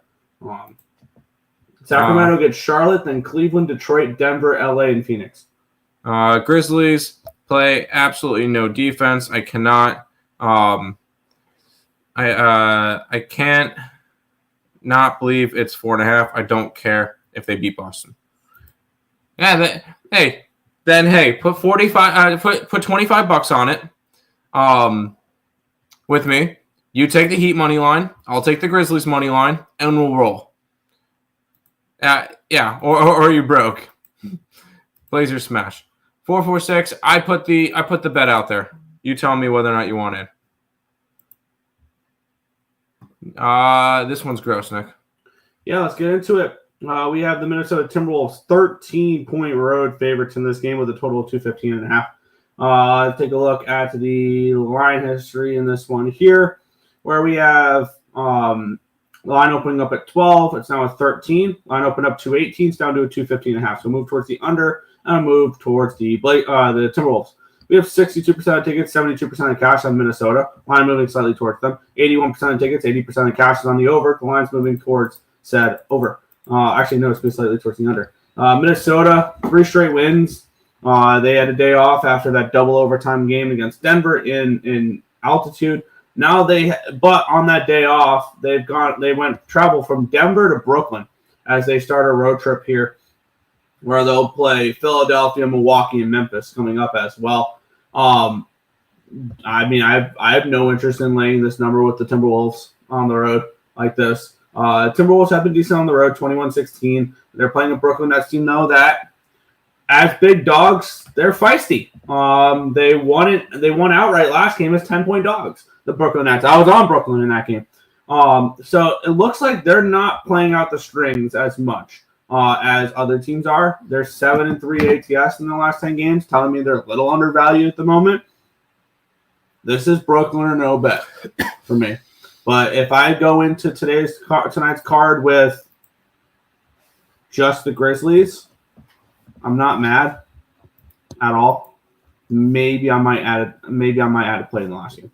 I think I'm going to end up betting the last game. Other than that, I'm not going to really be too interested in anything in this game. So I'm going to make this one quick. I want to pass on this game. Fair. That's it. I think I might move on this last game. 446 has never shown money. He talks all this money, but I've not seen a single dollar, right? Portland lean, pass, maybe lean Brooklyn. Did you review Chattanooga or don't care about it? What are your thoughts? Asking for a friend. Try to see. I like Irvine. Like that's a team that we made some money on this year. Question is the line too big? 3.5. I have no cash flow on the spread. Public's on the Irvine money line at 90% of the tickets, 68% of the cash. This feels like Chattanooga spread could be the look, but I did not cap the game, so don't quote me on it. Honestly, if I'm looking at anything in college basketball today, I kind of want to look towards Nova. -6 versus USC. That spot kind of talks to me. Nova late in the night, but I don't really. Does Nova care? More than a USC team. Sure. See, the NIT smaller conferences like to play in. Like, look at the teams that are playing in it right now. For today, UCF, who used to be in the American, Cincinnati, who used to be in the American, Chattanooga, small school, Irvine, small school, Villanova, small school, USC. You do the math. And then last night, Butler and Boise State played, Nebraska and Georgetown played. Like, I look at that and go, interesting. Those are because the NIT is for small schools. I love the NIT. I haven't really paid attention to it this year, but Timmy better stay for hockey. I'm going to, but I'm not sure how much I'm going to end up betting. How big is the card for hockey today? 9 games. So I have no money, but I'm down 4K. Damn, I wish I had no money. All right, coward. Yeah, you never donated or bet with the show. You just watch every day, which is fun. But you have a lot of talk for no backing it up. Coyote, I love you. Damn, I must go for business. Enjoy all kisses to everyone. Yeah, bye. Nets. Rudy Gobert over points. Almost done with trash cabal to get to the coolest part of the show. Yeah, 446 is all talk. I agree. Been riding UC Irvine one more time. Did anyone have Wizards money line last night? No, I didn't bet it. All right, Nick. Final game of the NBA card. Yeah, and I'm going to look at money lines for this because the spread. I mean, yeah, it's close enough for this. Let's talk about it. The LA Lakers and the Golden State Warriors game of the night, arguably. Yeah. Line opened up minus 125 to the Lakers, down to a 120. They get up to 135 at one point. Line opened up 133.5, down to a 229. So a move towards the under and a move towards these Warriors. On the for the cash flow in this game, we have 58% of the tickets, 61% of the cash coming on the Lakers, 66% of the tickets, 78% of cash on the money line for the Lakers. Well, I'm moving towards the Warriors. So 86% of tickets, 87% of cash is on the over here as well. We have Golden State coming in playing well as they are looking to finish up their road trip with a win. They had yesterday off, traveling back from Memphis. And this is, I mean, yeah, it's a road game, but they probably were able to sleep in their own beds tonight. Yeah. Or last night. So they're back from their road trip, per se. And they get the Denver Nuggets tomorrow as well, Golden State at home. So that's something to keep an eye out on as well. The Lakers do get the Pelicans tomorrow. Lakers are off of back-to-back wins against Memphis and Houston. Golden State's been playing well right now as well. The line's moving towards the Lakers with the money. Or my bad. The line's moving towards the Warriors with the money coming in on the Lakers. This feels like Golden State or no bet, doesn't it? I am on Golden State. By the way, real quick, I just wanted to quickly kind of throw it into perspective. These two teams are 338 miles away from each other, so probably they did stay in San Francisco. They were probably not in LA yet. Fair. Or sorry, they are probably in LA. They're not in San Francisco. This is truly the last game of the road trip. Honestly, these are two teams that are going to be jockeying for position. If the Lakers lose this game, all of a sudden, the Nuggets are a half game ahead of the Lakers, and the Warriors will be a game behind the Lakers. So the Warriors are making their way up.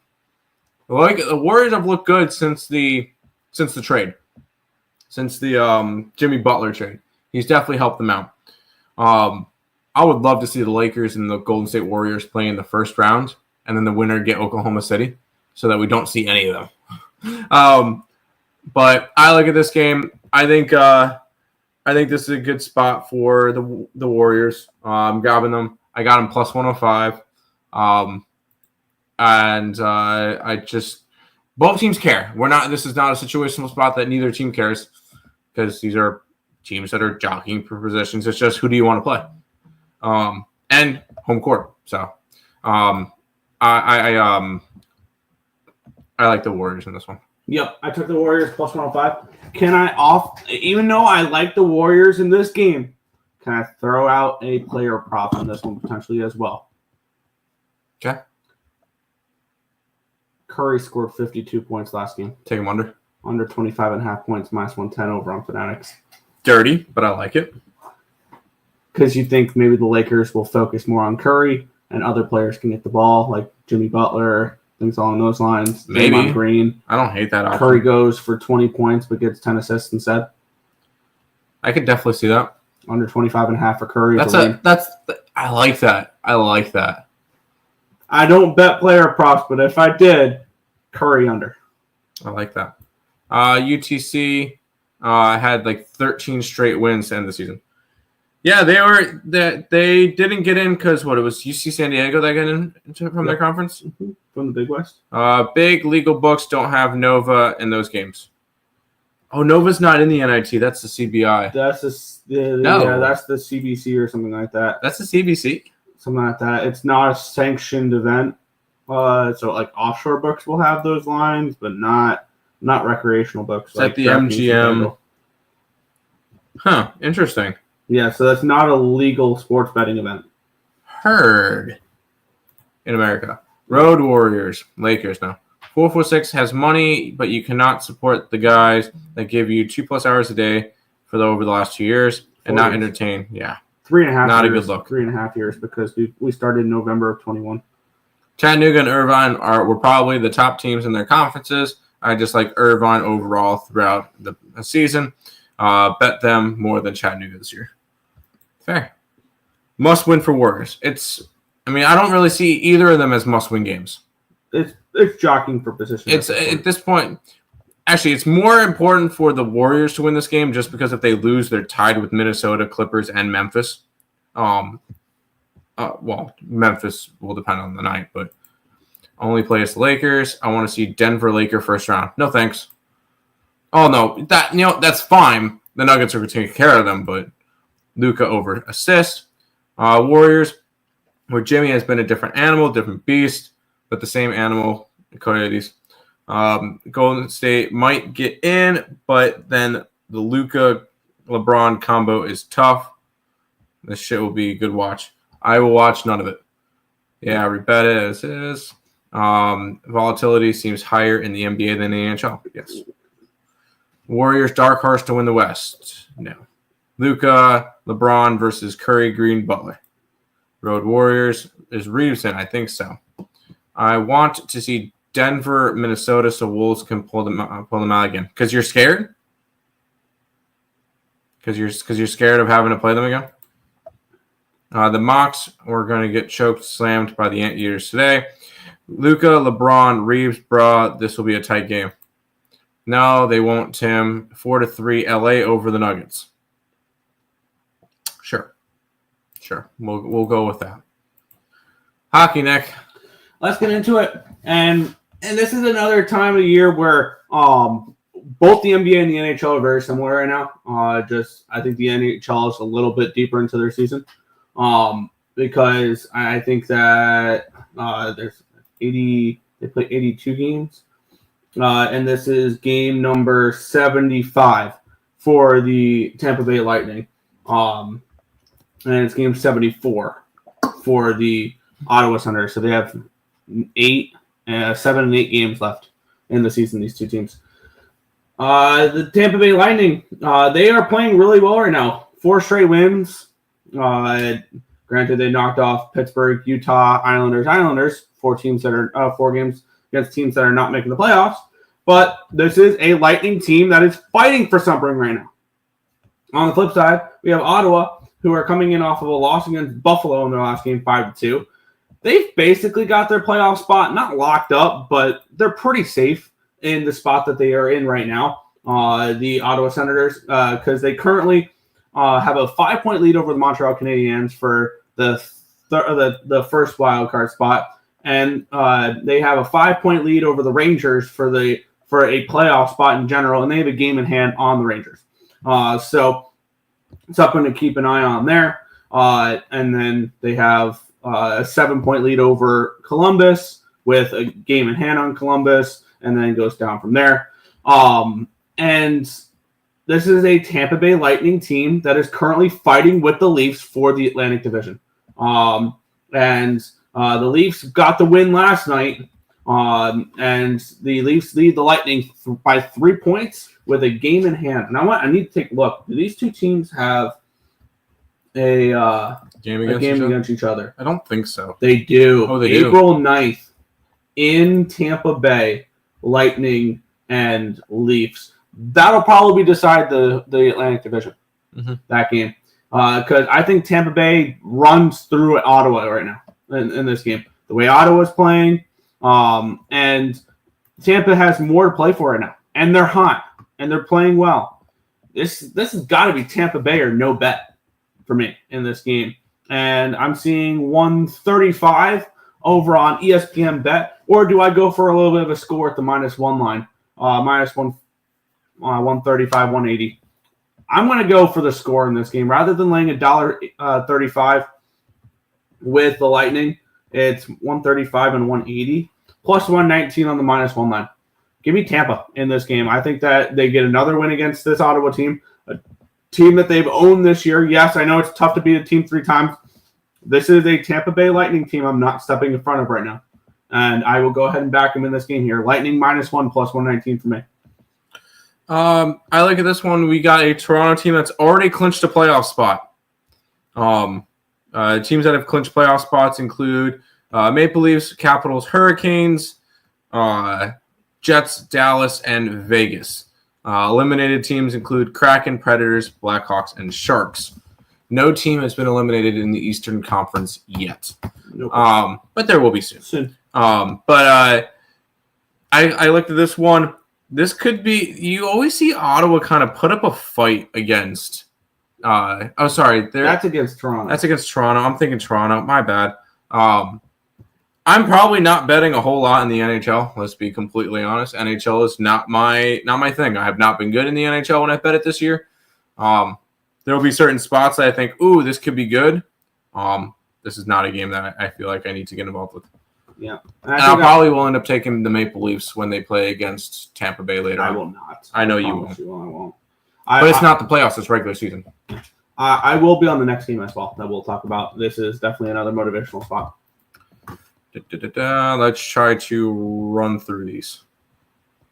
The sanctioned event is BS. Books probably lost so much money. Tampa Bay. Tampa team total over. LO, that would be hilarious if the Lakers got eliminated in the first round after. Yeah, right. They can't stay in fourth, Tim, so they'll probably play. They'll probably lose to Oklahoma City in round 2. You're Denver. You don't think Denver can stay at number 3 and then play the Rockets in the first round? I'm out. See you, Marcus. Hagel assist, Genzel assist, Kucherov points, Braden points. Oh yeah, I forgot. Forgot my lays. Bolts and Preds, Bees and Prens, Abs and Flames, Utah and Jets. Bees and Pens. Oh boy, I'm promising I'm against both of those. Damn, I'm gonna probably be on a lot of NHL today. This is blasphemy. Good luck, dude. It's the over. Tampa Bay puck line in regulation. Over in the Tampa Bay game. Shame on you, Isaacs. Avs just -142. Bolts -142. Fishy lines. I won't say fishy line on the Bolts game. I think that's line's right. Ottawa's playing fine, and Tampa Bay's on the road. Not to mention both teams are on the road. Because Colorado's on the road too. On a back-to-back. Yeah. After an overtime game. Isaacs, Tampa. I like Blues and Habs. I will be on both. What did I do? The streak might get snapped by the dusty, flightless Birds, but Blues tonight, no matter what. Oh, I'm puck lining the Blues. There you go. That's not a question. Nick, NHL record. Fuck. Yeah. I will count on Nick's years off hockey capping and experience. Yeah, this year's been terrible though. Tampa puck line, Kucherov point, Braden point. Tampa Bay too low. It's -142, not -135. Keep in mind these lines were from about almost 2 hours ago. Yep. Preds money line seems nice. I think drew a draw, and it might actually look towards Columbus. 3-time win. Where's Sasaki 6'9" Treyway? Don't know what that means. I saw 3 lines, and they were fishy. Y'all like UTC to win both and score 75. Honestly, I didn't touch that game at all. Let's keep on rolling, Nick. I moved on this one too. Talk about motivational. One team has given up, the other team is not. We have the Montreal Canadiens off of back-to-back wins against the Florida Panthers. But this is a very motivated Montreal Canadiens team. We'll talk about them, their place in the standings right now in a second. On the flip side, the Boston Bruins have mailed it in. This is an easy fade for me of the Boston Bruins. Lost 9 straight. I'm going to be on Montreal -1 here and -127. Let's talk about it. It is 9 in a row that the Boston Bruins have lost. Granted, the last 2 losses and 3 of the 9. They've lost by the puck line in 6 of those 9 losses. So this is a Bruins team that is really struggling right now. They mailed it in at the trade deadline, trading away Carlo and Marchand and Coyle and drawing blanks on. Swayman's been terrible this year as well after getting paid. This Montreal Canadiens team, and I get it, People are going to be looking at it. Boston's dominated Montreal. 5 straight wins for Boston over Montreal. 9 of the last 10. How many of those Boston teams had no Martian? None.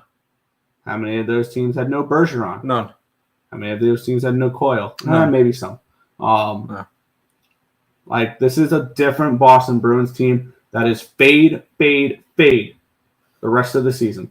They did the trade deadline the way the Islanders should have, trading off everybody. And they're going to benefit long term because of it. And I'm going to fade them. I'm going to fade them some more. Montreal -1 here from me, -127. I'll be honest. I'm looking at the card. I probably want to get to 1 play today on the hockey card. So I'm not gonna be breaking down games. I'll let you do it. But I'll break down 1 game that I like. Go ahead. Look ahead spot for the Abs. Blues up next. I would think championship games go under. They could. Would you? What were the lines considered fishy? ISX for me, it starts above some, including Avs and VGK as well. I don't see VGK as a fishy line. No, they're at home against Winnipeg. Yeah. BS. Bees would want to sweep the Habs after Habs beat the Cats. I need to see something out of the Bruins. There you go. I'm seeing either Tampa 4-3 or 3-1 result.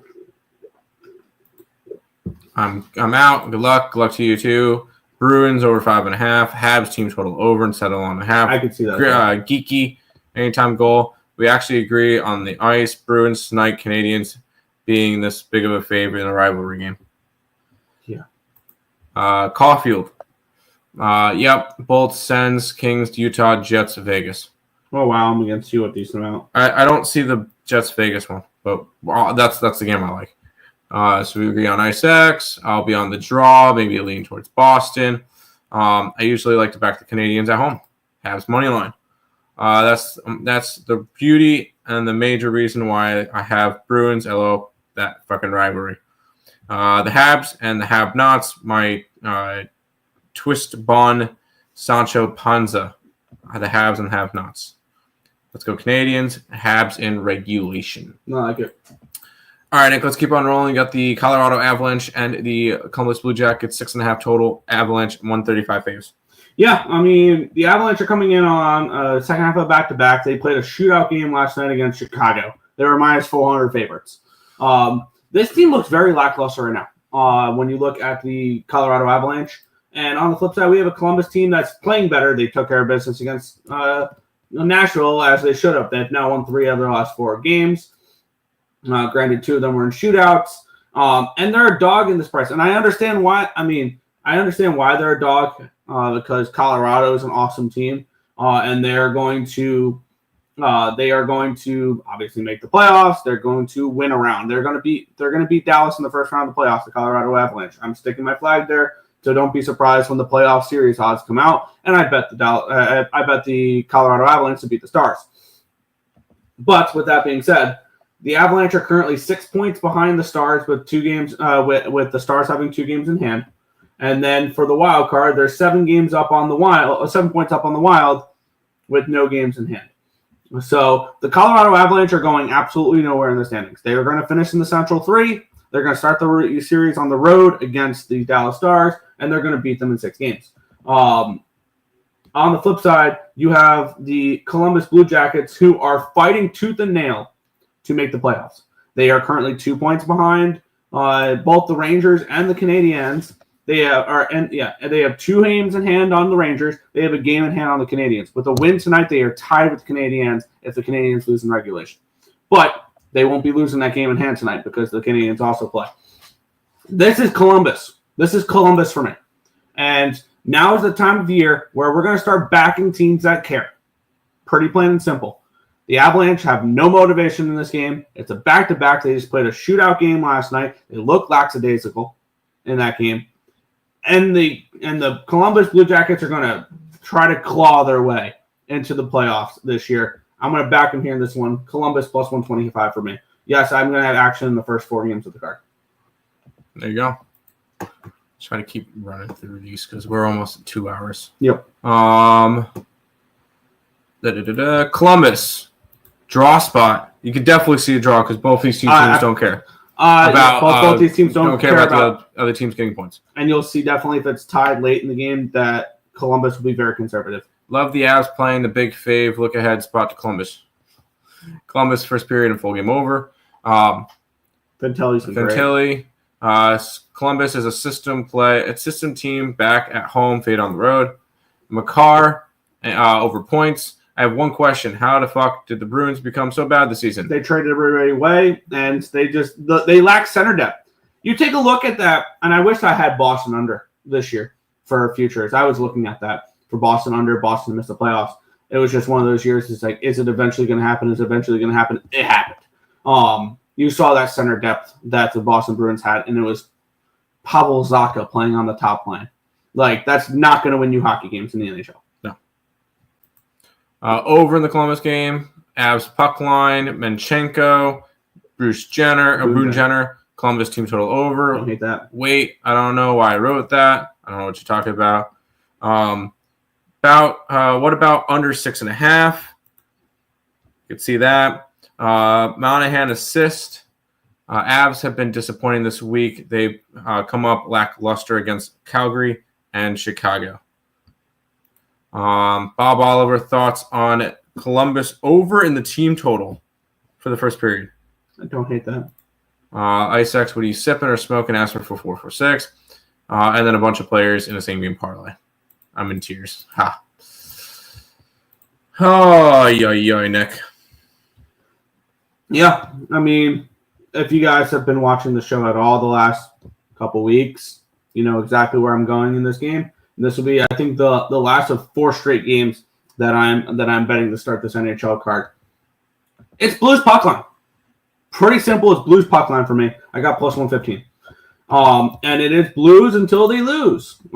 Pretty simple. They've won 10 in a row. I've been on them every single game in that winning streak. I'm on them 11-1 to make the playoffs, and that's looking pretty good right now. And I have a feeling if the St. Louis Blues are not careful, they're going to play the Dallas Stars in the first round, or not the Dallas Stars, the Winnipeg Jets in the first round of the playoffs, rather than the Vegas Golden Knights, if they pass the Minnesota Wild in the wild card race there. Nope. No, my bad. Reverse that. If the Blues are, the Blues will be playing the Vegas Golden Knights instead of the Wild. The Wild will be playing Winnipeg, which would make me like the Wild a little bit more in the playoffs. If that was the case. And this is a Blues team that I'm just going to continue to bet on until proven otherwise. 10 straight wins. They are the best team in hockey right now. Like, if I was creating power rankings based on how teams are playing right now, there's nobody playing better hockey in the NHL than St. Louis Blues. They're now 41-28-7 on the year. They are pretty close to not locking in a playoff spot, but they're every game passing, they get closer and closer to it. Even though they are in the 8th seed, they have 2 games. Granted, Calgary has 2 games in hand on them, but they're up 7 points on them. The Blues are, and this is a spot where I think the Blues win again, and against a Pittsburgh team that is done at this point. They're not complete fade material, but I'm not interested in backing them either. This is Blues puck line for me at plus 115. There you go.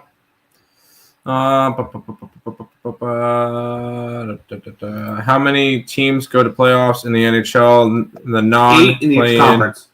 3 from each division, 2 wild cards. Yep. I could see a first period over in Columbus. Yep. Blues look ahead spots the Avs, Jets, and Oilers. Okay. But at the same time, they still need to win games. It shouldn't matter. Real teams get into the playoffs on merit in hockey, unlike every other sport. Pens, money line, go flightless birds. Draw spot. I could see a draw. No. Blues puck line. Sorry. No. Blues revenge spot. It would be a shame if Blues lost in regulation to the Pens. Blues in the under. They already have. Rust over points. Shh. I wonder what friend of ESB Jordan Bennington thinks about the game. Blues money line. Crosby anytime goal. I guess that's why they call it the Blues. Hockey had real playoffs, not like the NBA. I trust me. I'll tell you, I hate the NBA playoff structure. I do. St. Louis. Let's keep rolling, Nick. We got 5 more games left. Yeah, and we have the Dallas Stars taking on the Winnipeg Jets. We have the Dallas Stars minus 290 favorites in this game now. We're seeing 295s with a total of 6 in this game. Looking at the standings, I mean, it's not far-fetched that the Dallas Stars can win the President's Trophy this year. They are 4 points behind the Winnipeg Jets with a game in hand, and they could be the number 1 seed in the Western Conference. And they're 3 points behind the Capitals with a game in hand. So it's not far-fetched that the Dallas Stars, if they continue playing the way they are, can win the President's Trophy this year. On the flip side, we have the Nashville Predators, who kind of mailed it in. They are coming off of an 8-4 loss against the Columbus Blue Jackets. They've now lost 4 in a row against St. Louis, Vegas, Philly, and Columbus. 3 of those teams are playoff teams. The other one is on a coach's bump. So they've had a little bit of a rough trip there. And all of a sudden, things have clicked in Dallas. 6 straight wins against Philly, Minnesota, Edmonton, Calgary, Seattle. Now Seattle, it's not the greatest of wins, but they're wins. I mean, I'm not laying this number on Dallas. I'll promise you that. But I have no interest in Nashville the rest of the season, most likely. So no play here for me. I think Dallas can very well win the President's Trophy this year. I mean, they're only 4 points behind. Not crazy. I want to see what the odds are for the Dallas Stars to win the President's Trophy. They're not going to, but they're not. I could see a bashing 9-2 or 5-1. Jesus fucking Christ! Not 9-2, but yeah, I can see an offensive explosion. Draw on the under. I like paying Nashville. As long as a Western Conference team wins the West, I'm fine fading whoever's in the first round. What? As long as a Western Conference team wins the President's Trophy. Okay, yeah. Okay. The Jets are even money. The Capitals are plus 170. The Stars are plus 370 to win the President's Trophy. Don't hate that. Stars team total over. We have similar situations like the Crack Knucks. Stars lost to Preds at home 3 in a row. Stars puck line. President's Trophy. I got what you meant. Wyatt Johnson goal. Plus 160. Hence Preds money line. Robertson anytime goal. Grudlund anytime goal. Duchesne anytime goal. And Robertson anytime goal. You got a lot of goal scorers. You got to hope that there's offense. All right, Nick, let's keep rolling. The LA Kings and the Utah Hockey Club. Minus 125 for the Kings. Total of 5.5 in this game. Is their motivation in this spot? And that's really what I'm capping on the last less than 10 games of the year. The LA Kings, they're a team that's really struggled on the road this year. 14, 19, and 5. But they're 28, 4, and 4 at Crypto.com Arena in LA. This is a team that desperately needs the home ice advantage in the first round of the playoffs. Does that create desperate measures here for them? Maybe. They're coming off of a nice 4-1 win against the Winnipeg Jets at home. Now they hit the road, though, where they've struggled. The Utah Hockey Club are coming in off of a 3-1 win against Calgary. That was a terrible spot for Calgary more than it was a good spot for Utah. I was on Utah in that game, but it wasn't because I wanted to back Utah. It's because I wanted to fade the Flames. Utah currently 9 points behind the Blues with a game in hand. They're most likely not catching the Blues. No. And on the flip side, the LA Kings currently lead the Edmonton Oilers by 2 points for the 2 seed. Really, I think what this is deciding, whether or not like the Kings pass is staying ahead of the Oilers. Here's the way the playoff series is going to go. If the Kings are the 2 seed and they get the home ice advantage, Oilers in 7. Mm-hmm. If the Kings are the 3 seed and the Oilers get the home ice advantage, Oilers in 5. You don't think the Kings have a shot either way? I don't think the Kings win the series, no. Okay.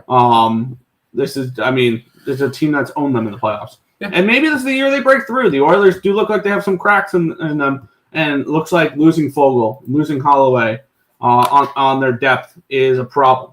Mm-hmm. Now, Kings are obviously motivated in this game. However, do you want to back the Kings away from Crypto.com Arena? The answer is no for me, pretty plain and simply. But it is Kings or no bet. There you go. I'm still going to stick with – I got one game that I like, and one game I'll talk about. It's not here yet. Nashville is going to give their coach one more year before firing midseason. Jesus Christ. I can see that.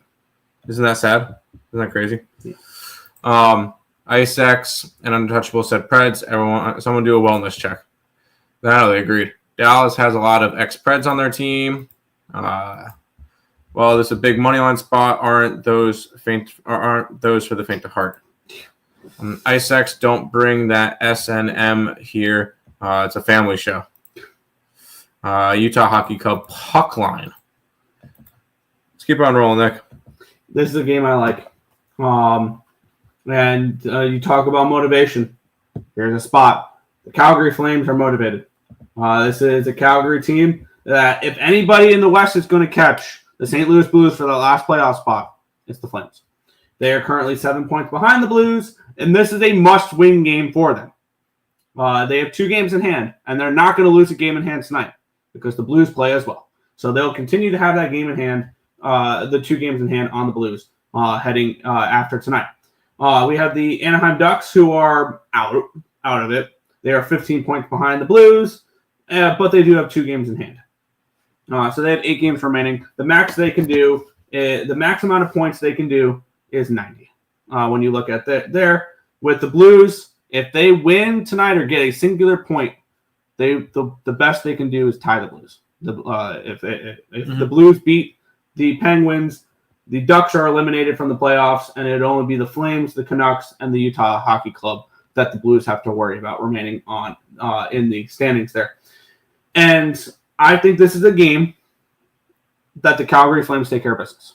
I faded the Flames in the last game because it was a terrible spot for them. It was the second half of a back-to-back, a third game in 4 nights, and they were playing a bunch of overtime. Now, this has been a feisty Ducks team. But this is a desperate Flames team that I'm going to back desperate teams during down the stretch here. And I'm gonna use motivation versus teams that might not 100% care. And the Ducks are a team that are going to show up a little bit. They are. But talent-wise, I don't think they're good enough. And this is spot here. I'm going to be on the Flames on the -1 line at -102. I want to back these teams that are desperate in these playoff spots and trying to get playoff spots, playing for seeding, things along those lines, playing for divisions. I think the only team that I think has motivation that I'm not backing today at the moment is the Kings because I don't trust them on the road. So for me, Calgary Flames -1 at -102. There you go. Ducks, Bob Oliver. Now this is a fishy draw line. I'm rooting for the Flames to kick the Blues out of the last playoff spot. Flame on. Leo Carlson, Zegras assist, and Flame on -1.5. Here's the game, Nick. I think you probably know where I want to go with this one. Vegas Golden Knights and the Winnipeg Jets. Golden Knights are -120 with a total of 5.5 in this game. The 2 top teams in the Western Conference right now. I take that back. The Stars are above the Knights, but the Knights are number 1 in the Pacific Division, trying to hold off the LA Kings, which they are 5 points up on, with 8 games to go, both of them there. Taking a look at this matchup here, the Jets are coming in, I believe, off of a loss in their last game against the LA Kings. They lost 4-1, which snapped a 3-game winning streak for them. On the flip side, the Vegas Golden Knights, they're coming in off of a loss in their last game. They lost to the Edmonton Oilers as -165 home favorites. And this is the Vegas Golden Knights team that I don't know if they've lost back-to-back home games this year. They're 27-8-3 at home this year. I want to take a look if they've lost back-to-back home games at all this year, because I don't think it's happened. November 11th and 17th, but they had 2 road games in between. For that, I don't think they've lost back-to-back games at home though. Yes, they have. My bad. They did. They lost back-to-back home games on January 9th and 11th. They didn't care for the New York teams. The Islanders and the Rangers beat them back-to-back games. It's Vegas or nothing, I think, for me, if I'm betting this game. Ultimately, not a game I'm getting involved with. I don't think I'm going to get involved in that last game either, but I would only look towards the Golden Knights. Vegas puck line. There's my one play for the day. And you can get it at plus 200. You got a Jets team that's still fighting for the President's Trophy. I think Vegas can pretty much clinch the 1 seed soon. So they could be fighting for that still. But you know me, I like this Vegas team. I have Vegas futures. I think very highly of Vegas. That's it. Because I look at it, in the first round, especially if they get the Wild in the first round, I'm very excited for that. A beat up Wild team. I think Kaprizov and Eck are going to be back to the playoffs. And if that's the case, the Wild are alive.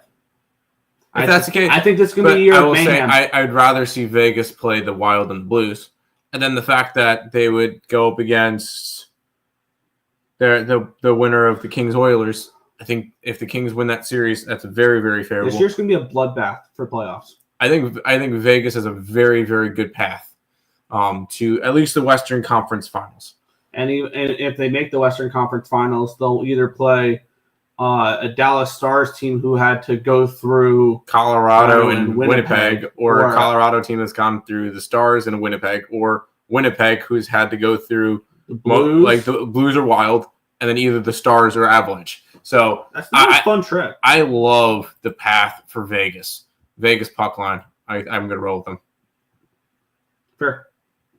I'm staying off of the spot. But draw spot for the Flames. I can see a draw in this game too. Winnipeg. Vegas, yes. The money, but the line didn't add up for Calgary, minus 162 with 80% of the money on them. It makes sense. I don't care about line movements in hockey. Jets, no. Ice X, watch it here. I watch it there, pal. Some of us have Blues to make the playoffs a big plus money. I got 11-1 on them. If anything, screw the Minnesota If anything, screw the Minnesota Mild. They don't need the playoff spot. They have the Timberwolves and Trasker Ball. Yeah, who is not really all that great. Anyways. Oh my gosh. I mean, my Canadian team are the Flames. I gotcha. That asshole insert picture here. Tim betting against the Jets. Yep, I've done it before. Has there been a 2-team combo season this year, like the Wolves and the Wild Yankees and Giants? No. Ice, I thought you were a Boston guy. He is. He said he was their Canadian team because that would definitely boost sales and viewership and attendance and cross attendance. No. I don't Detroit. When they had the playoff run with the Lions and the Tigers. Oh, there you go. Connor 2+ points. Timmy convinced me. Shiny helmets, shiny knights. There you go. I am, sir. LOL. That's why I love saying play on. All right, Nick. Final game of the day. Let's get through it. Yeah, we have the Edmonton Oilers. They're minus 260 road chalk against the San Jose Sharks. Obviously, the motivation's there for the Edmonton Oilers. It is. The question is, do you want to lay minus 110 on a puck line with them? No. Because that's the only way I'm looking in this game is I'm puck lining the Oilers. That'd be the only way I can look at this spot. You do have the Oilers off of a nice win. They won 3-2 against the Vegas Golden Knights in Vegas. Now they head to San Jose. This is a team though that is 2 points behind the Kings, and if the Oilers win and the Kings lose, then they're tied, and then we have a really good race down the stretch where I think they might play one more time. Heading down the stretch here, upcoming games they play twice, and here's the thing though, the one thing I'm worried about the Oilers and the Kings in their matchup against Utah as well, they play on the 5th. These two teams play on Saturday. That's a big matchup for the playoffs. That's a huge 4-point swing game. They also get each other on the 14th as well. Very condensed schedule going down the stretch here the last 2 weeks for the NHL. So that's something to keep in mind as well. The Oilers get the Sharks 3 times. That's very favorable. Very favorable. Here's the Oilers' remaining strength of schedule. And this is the reason why I think they get the 2 seed. San Jose, LA, Anaheim, St. Louis, San Jose, Winnipeg, LA, San Jose. Other than San Jose and Anaheim, though, they played nothing but playoff teams. But that's half the games. There you go. I'm just taking Vegas. My favorite Canadian NHL team doesn't exist anymore. Bring back the Nordiquist. Nordiques. Sorry. Oilers over in the draw, 5-2, 4-1, 3-1, something like that. Or the Oilers will either slap around the Sharks or be in an unnecessarily close game. This will be 7-1 Oilers or 2-2 heading in overtime. There's no between. I had to look up that one. There you go. All right, Nick, we've been live for 2 hours and 15 minutes. I'm hungry. I want to go get lunch.